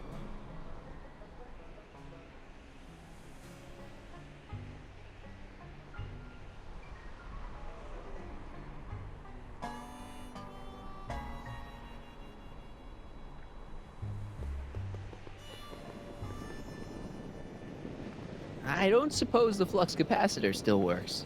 I build my parts sturdy, but not that sturdy.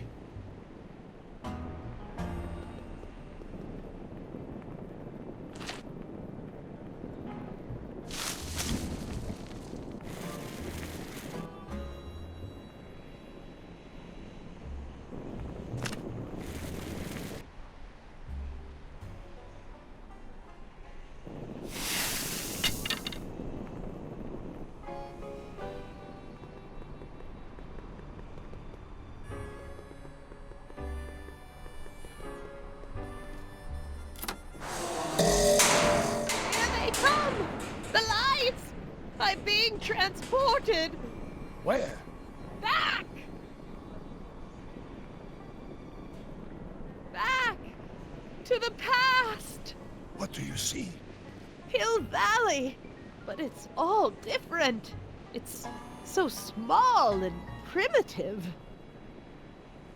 Heavens! Can it be? It is!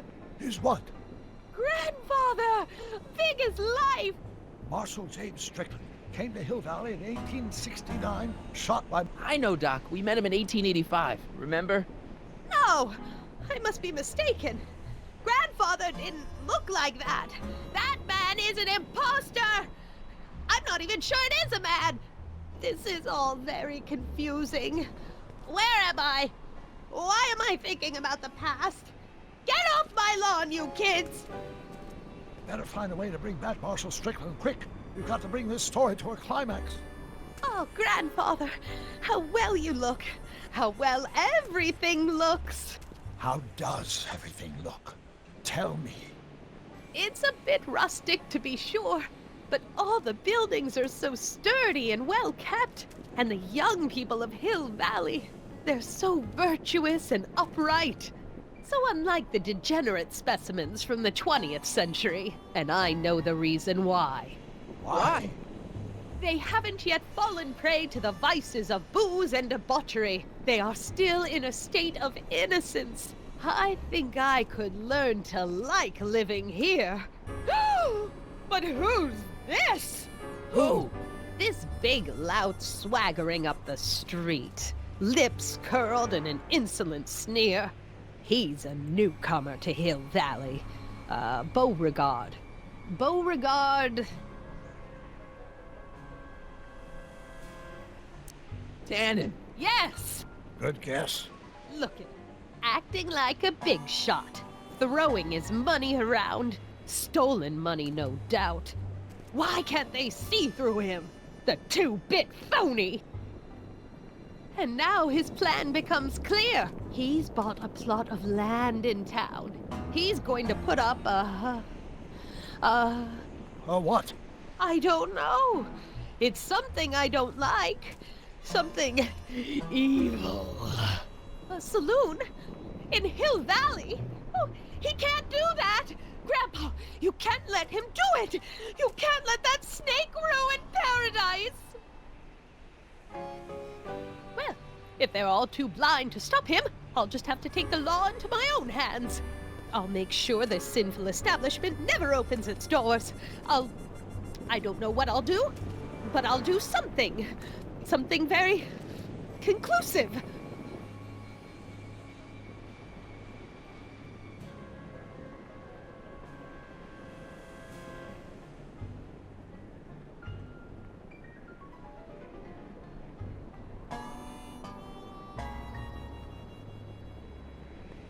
Were you expecting anything, in particular?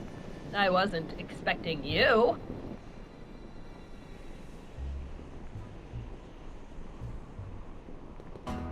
Maybe you pushed the saloon down. Oh, don't be ridiculous.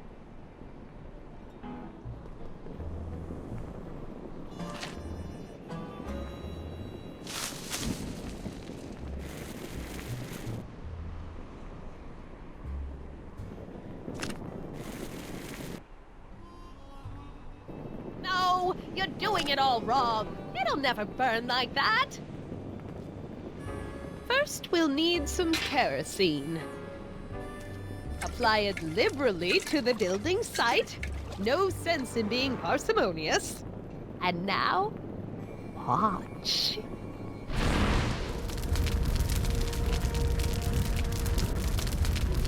Isn't it beautiful? The devil's handiwork consumed by the fires of righteousness! Burn, you sucker! Burn! She was never this passionate when we were dating. Oh. What is it then? Is it the fire? Turn away! Don't look! It's not staying in the saloon, is it? It's spreading to the other buildings in Hill Valley. My intentions were pure. It wasn't supposed to happen like this. But it did happen like this, and you've been repressing it all these years because you can't stand to admit that you're... A hooligan! I'm a hooligan!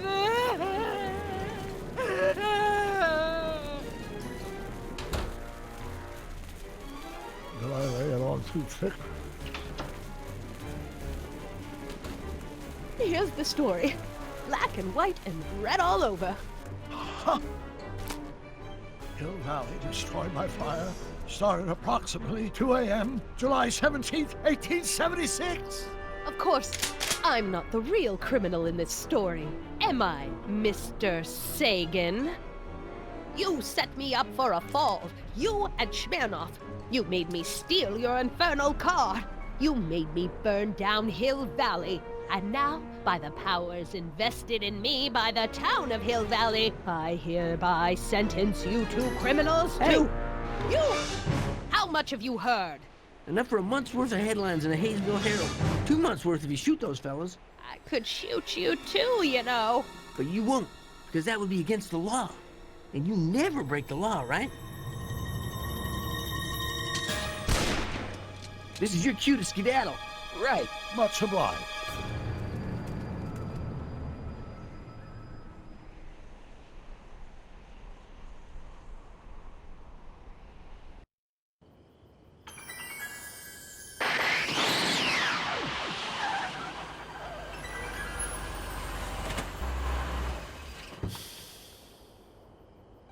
There's Beauregard Tannen's half-finished saloon.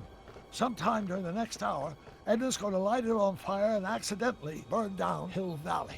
I wonder where her DeLorean is. We'll find it later. Right now, we've got to stop that fire. I'll go around back. You go through the front. Got it.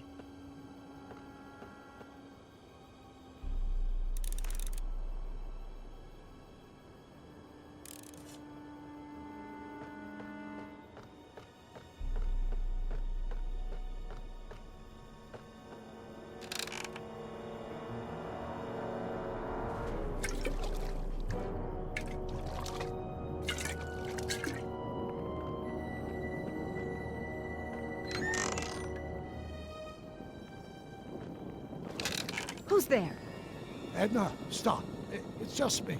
Mr. Sagan, what are you doing here? I was gonna ask you the same question, Miss Pickford. Isn't it obvious? I'm putting an end to your den of iniquity before it starts. I don't think so, Mary. I don't like shooting women, but no one comes between Beauregard B. Tannen and his livelihood. Tannen, stop!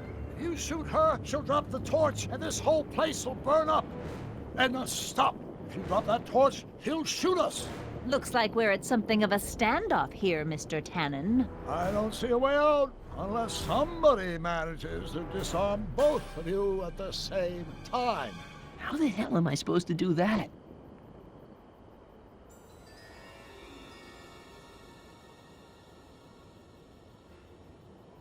Chandelier's right over their heads. That's gotta be useful somehow.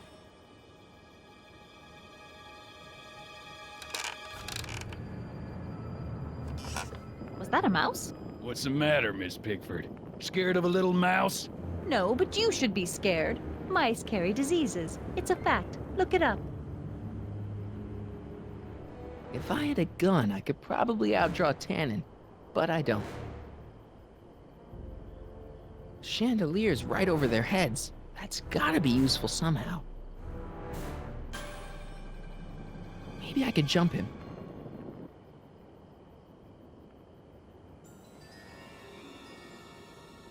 That must be where Edna got the kerosene. Dolores Miskin? Why are you so hellfire determined to meddle? Dolores Miskin? Cripes, it's no wonder the town went up. I could smell the kerosene from here.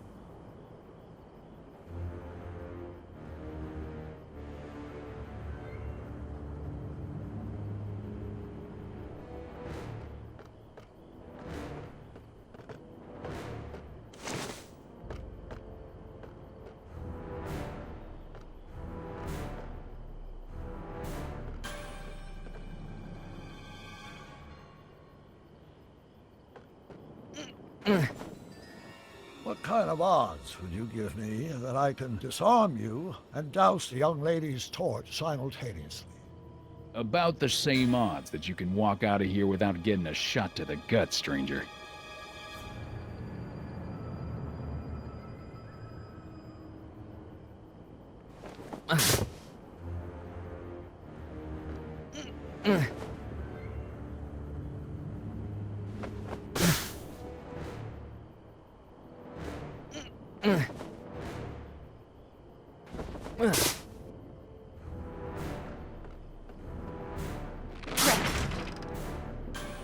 It's right over his head, but I can't knock him out while Edna's still holding that torch.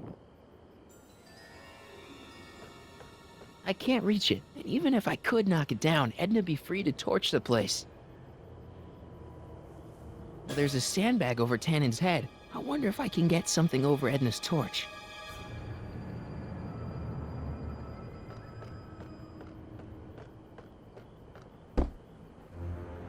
Mary. Man, this thing is not light.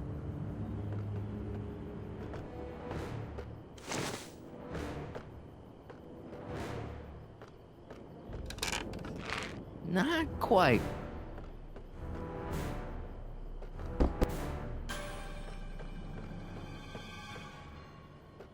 Pickle juice. That ought to be handy for putting out torches. It's too heavy to lift.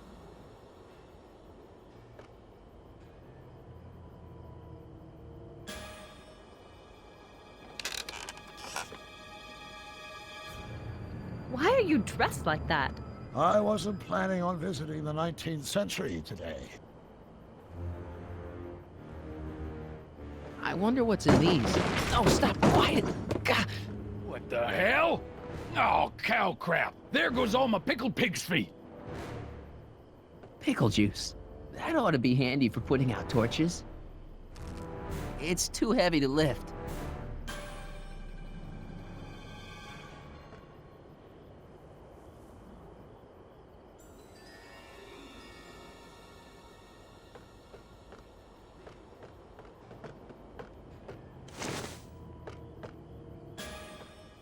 Are you here to haul me back to 1931 for my supposed crimes? Or is there some sort of time court for that kind of thing? The sandbag's right over Tannen's head.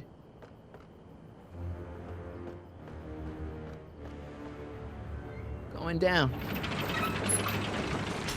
Looks like your torch is getting a little dim there, Miss Pickford. It's still hot enough to bring down this little bit of Gomorrah, Tannen.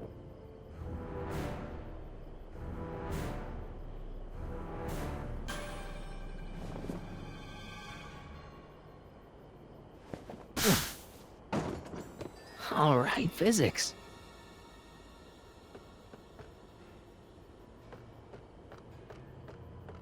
A 100 years from now, Hill Valley will erect a statue in my honor. If you go through with this, there won't be a Hill Valley.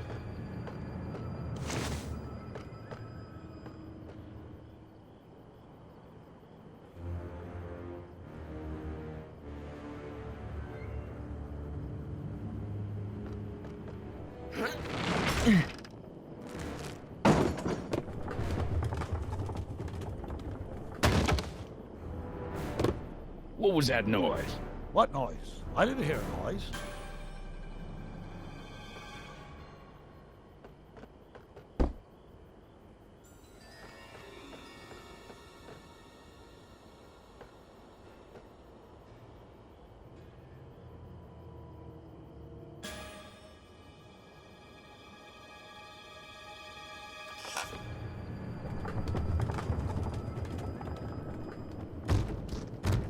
Okay, that was lucky. Won't be long now. We'll just see.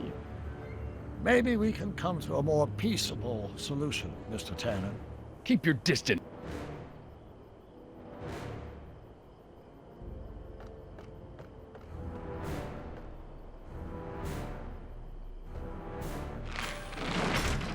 Not sure why I did that.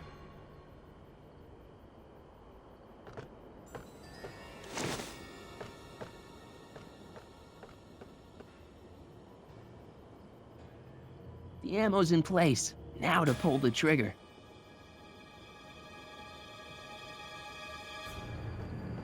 That pickle juice will put the torch out for sure. Now to tip the barrel over. Say, that's a lovely chandelier you've got there, Tannen. Come on. Got any last words? I'll see you in hell, Tannen. You first, lady. Come on, you son of a...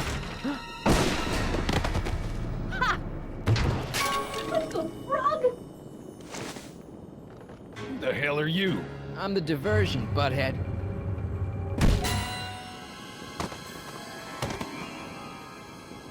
Nice one, Doc. Don't tell Clara. She thinks fisticuffs set a bad example for the boys. Now, where's Edna? Doc, she's gone. Edna's DeLorean. We gotta stop her before she hits 88 miles per hour. Come on!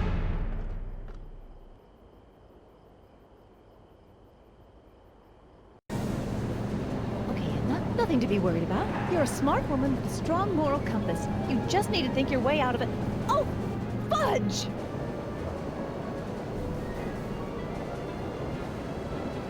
What's she doing? I think she's spouting euphemisms at us. Luckily, the road out of Hill Valley is still pretty rough in 1875. It's unlikely she'll manage to accelerate 88 miles an hour anytime soon. How are we gonna stop her? Good question. We can't risk injuring her or damaging the vehicle for fear of altering the timeline even further. Luckily, those diagnostic lights my alternate self put all over her DeLorean have given me an idea. Here, take these. What are these? Flux synchronization modules. How do they work? I generally use them for maintenance purposes. We might be able to use them to sync up with the alternate DeLorean's diagnostic modules, thus making it possible to link both sets of time circuits and override the time destination of the alternate DeLorean. At least that's the theory, anyway. That's a great plan, I think. Best of all, we won't need to weld the modules to the frame. We'll just snap them over the diagnostic lights. Wait a minute, Doc. You want me to go out there? How the heck am I supposed to do that? Good question. Let me think. Aha! A hoverboard! It saved our hides a few times before, so it seemed like the appropriate tool to bring along for the job. Sweet!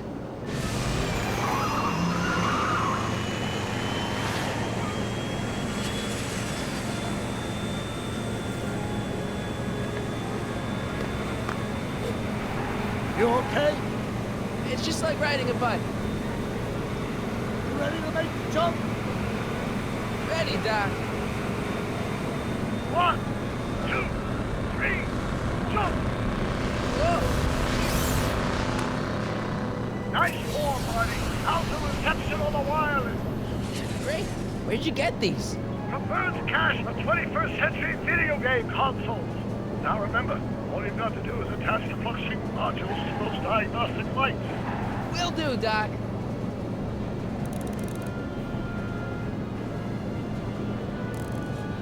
Mr. Fusion, should I disable it? Leave it alone. It's not a good idea to monkey with nuclear reactors. Is that one of the flux emitters? Yes. Now plug in the flux sync.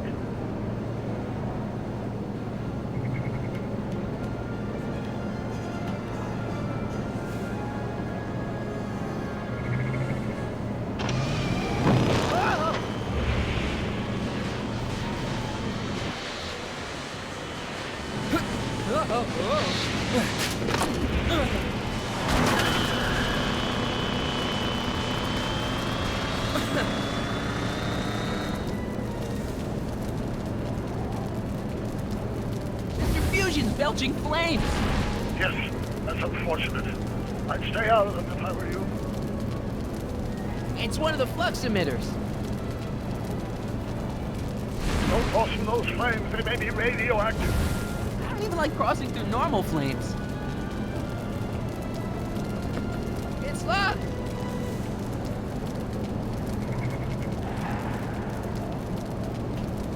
Is this the starboard flux emitter?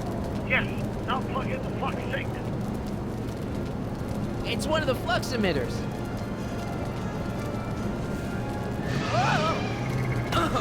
Marty! I'm okay, I'm okay.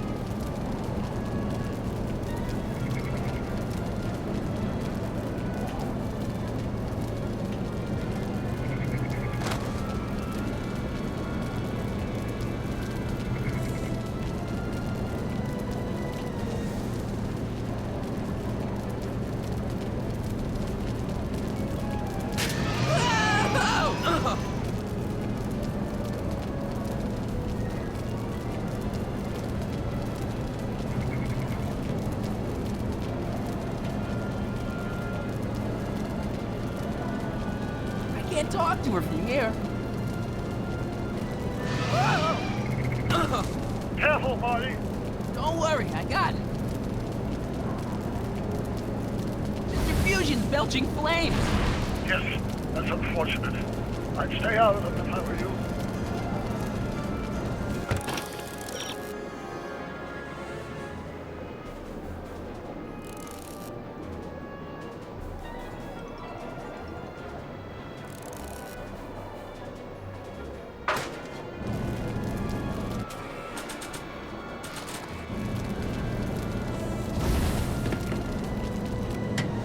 Nice work.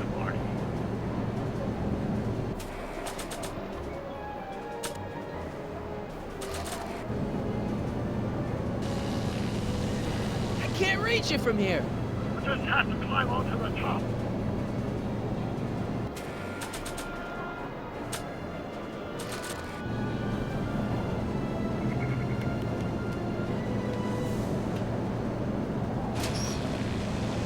All right. Nicely done. Now, aim the thing toward the receiving dish. I'll try, but it's getting a little bumpy out here. I can't talk to her from here.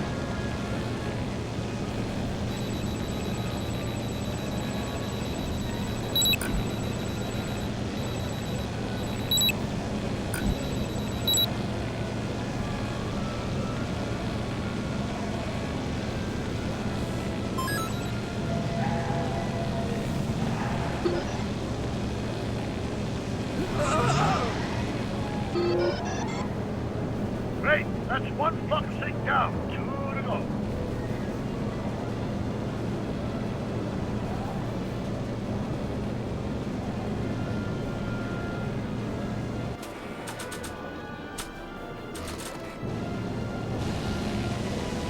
I can't reach it from here. We just have to climb onto the top.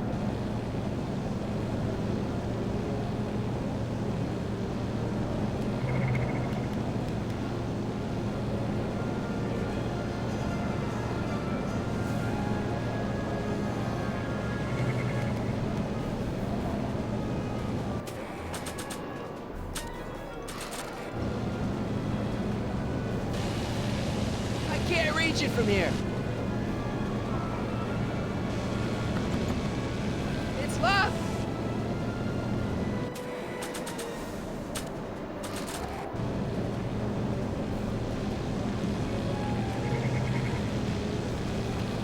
Made it.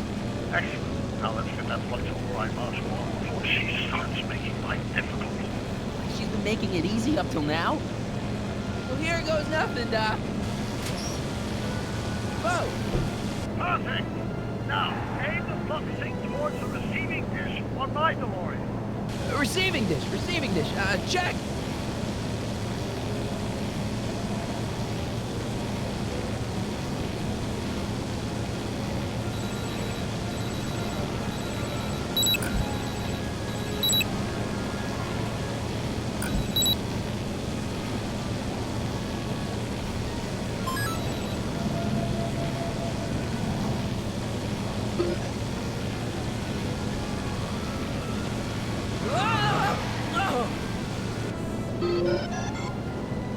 We're almost home, Marty. Just one flux thing left. Get off my car, you hooligan!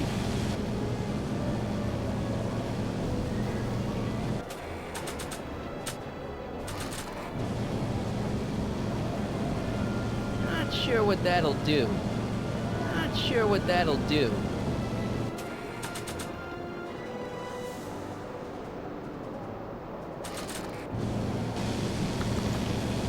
It's locked!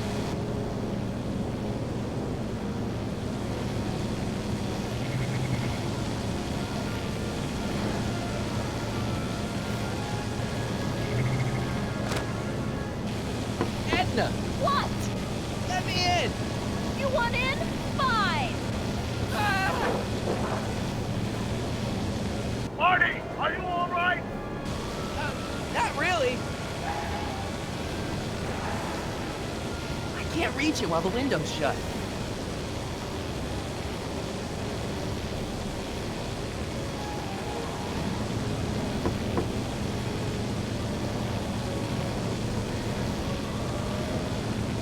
What?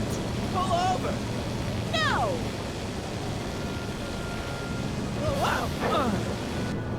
Excellent, Marty.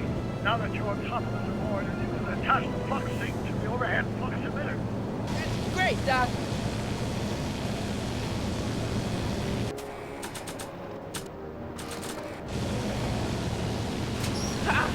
Nicely done. Now, aim the thing toward the receiving dish.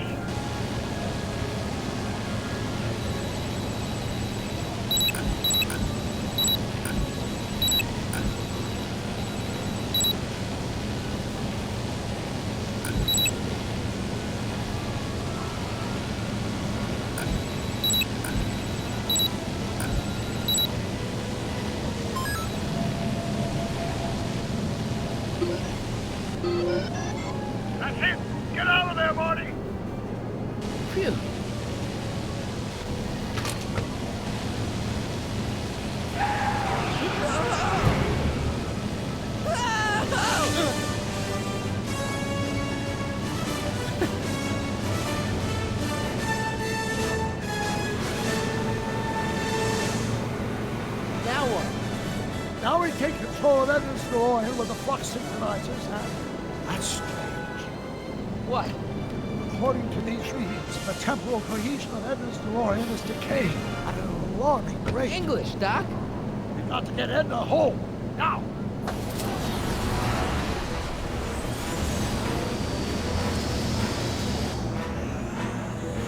Hold on!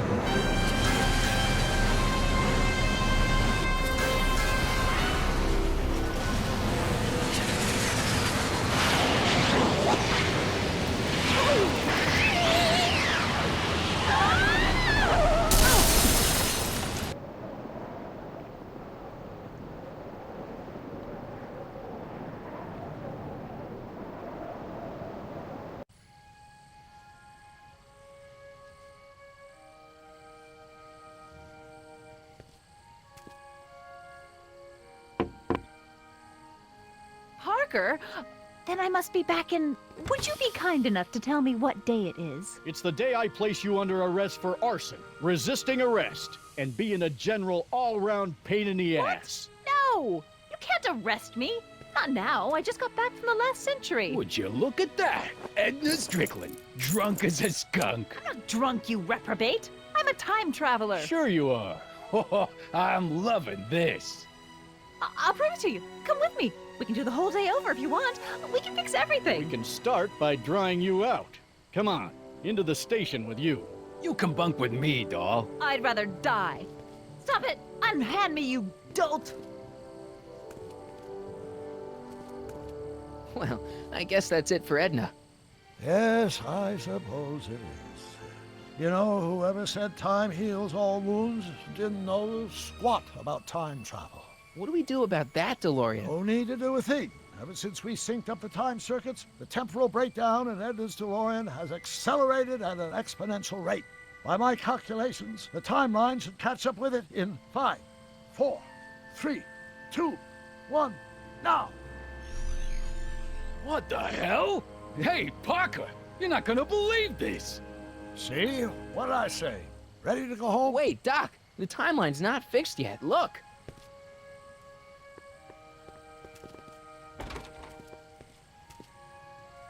Michael, you missed all the fireworks at the expo. Yeah, so I heard. Listen, I heard a rumor about you two. I guess we gotta come clean. Ta-da! Hardy took me to Reno last night. Try to keep a secret in Hill Valley. Well, you gonna congratulate us or what? And it's true. My grandpa's married the wrong grandma. I'm done for. Hey, you feeling all right, kid? You don't look so hot.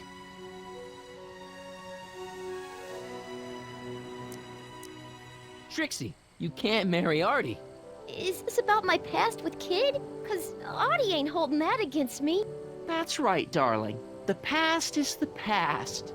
Yeah, but... this just isn't right.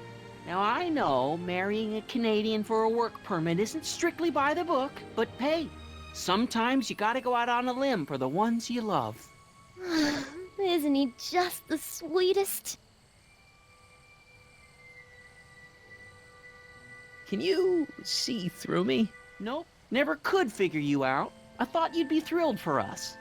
You don't understand. You're supposed to marry Sylvia Miskin. But I did marry Sylvia Miskin. What? You didn't think my real name was Trixie Trotter, did ya? Don't feel too bad. It was kind of a surprise to me, too. Wait a minute, you're Grandma Sylvie? Grandma? Hey, how old do you think I am, kiddo? But you're so skinny and blonde and... Yeah, You know, it's I amazing think what Oh my God. you as a she'll do brunette. for I've ya. seen you naked. You're Sylvia? You okay, pal? Yeah, I'm fine. Great. You kids go off and have yourself a wonderful honeymoon. And don't worry about your dad, Artie. I'm sure he'll come around. Come around to what? To approving your marriage. You seem kind of mad about it back at the high school. Well, that was before I got a look at her.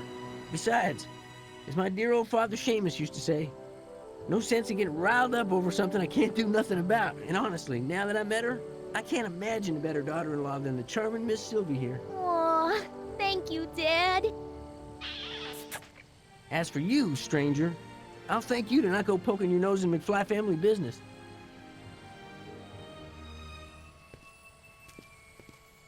It's been a pleasure, Agent Corleone.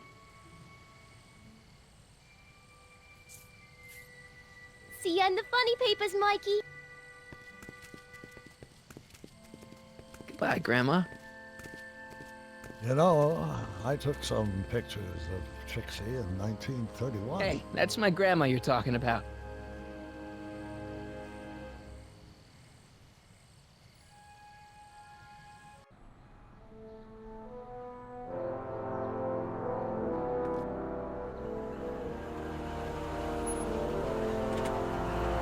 Here we are, back in good old 1986. May 14th? 15th. Best to build in a little lag time. Gives you a chance to catch up. Looks like the estate sale is still going on. Hey, don't you want to stay, Doc? You gotta stop the bank from selling off all your old stuff. What are you talking about? Estate sale? Bank? I'm not dead, Marty. Clara and I are having a little garage sale, that's all. Garage sale? You mean... Marty, you're back from your trip. Hello, Doc. Selling off the family treasures, eh? Not quite, but I hope you find something you like. Speaking of which, did you find what you were looking for? Yeah, I sure did. Great! Hey, is that a box of Asimov? Let me get this straight. Are you telling me you live here now? In 1986? Well, naturally. Claire and I maintain a part-time residence here. Wasn't that the case when you left? No. Strange. I can't imagine not sticking around. After all, I've got my late father's foundation to supervise. If I wasn't here, who'd present the annual Earhart Brown Scholarship for Young Scientists? Something funny? I'll explain it to you later.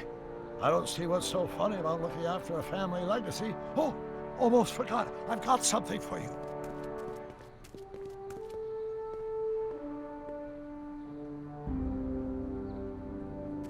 Happy graduation. Graduation? But that's not for another... The McFlys of Hill Valley. An exhaustively detailed history of your family. From your great-great-grandfather Seamus to the present. You traveled through time to write this? Well, most of the research was done traditionally, but your grandma Sylvia proved to be something of a mystery. Which is why you traveled back to 1931, to look for her. Exactly. Who knew she was singing in a speakeasy under a stage name? This is great, Doc. Thanks. It's the least I could do for the man who saved me from making the worst mistake of my life. Yoo-hoo! Dr. Brown! Edna? Einie! What's going on?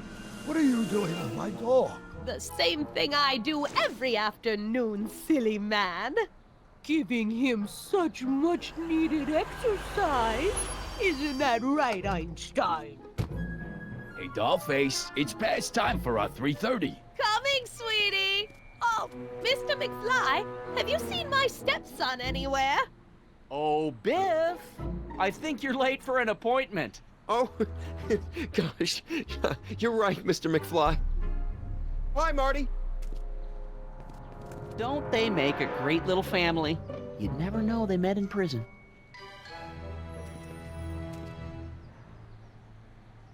Don't say anything. Let's just walk quietly into the lab and hope there are no more surprises.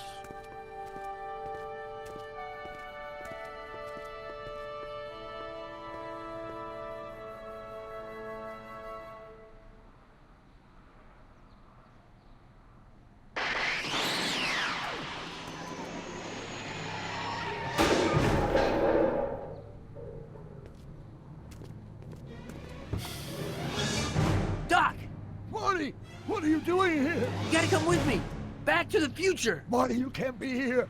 If your younger self sees you, the consequences could be catastrophic. My younger self? Oh, right! Bring him along too! This concerns all of us! What do you mean? Does something happen to us? Do we turn into assholes or something? Nah, we're fine. But our great-great-grandkids? What the hell? Great Scott!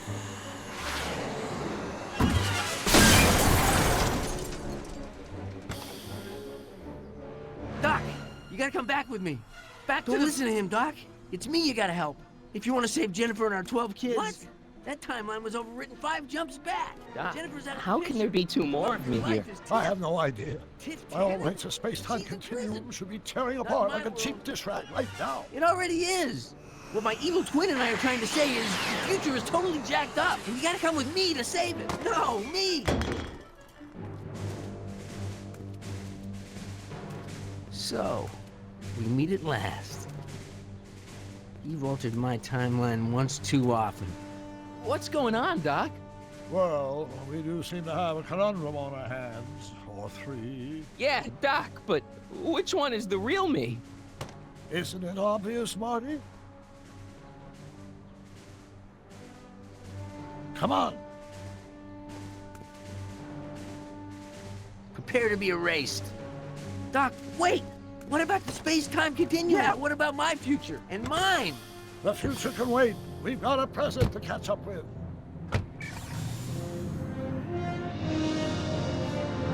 Where to, Doc? Mr. McFly, thrill me.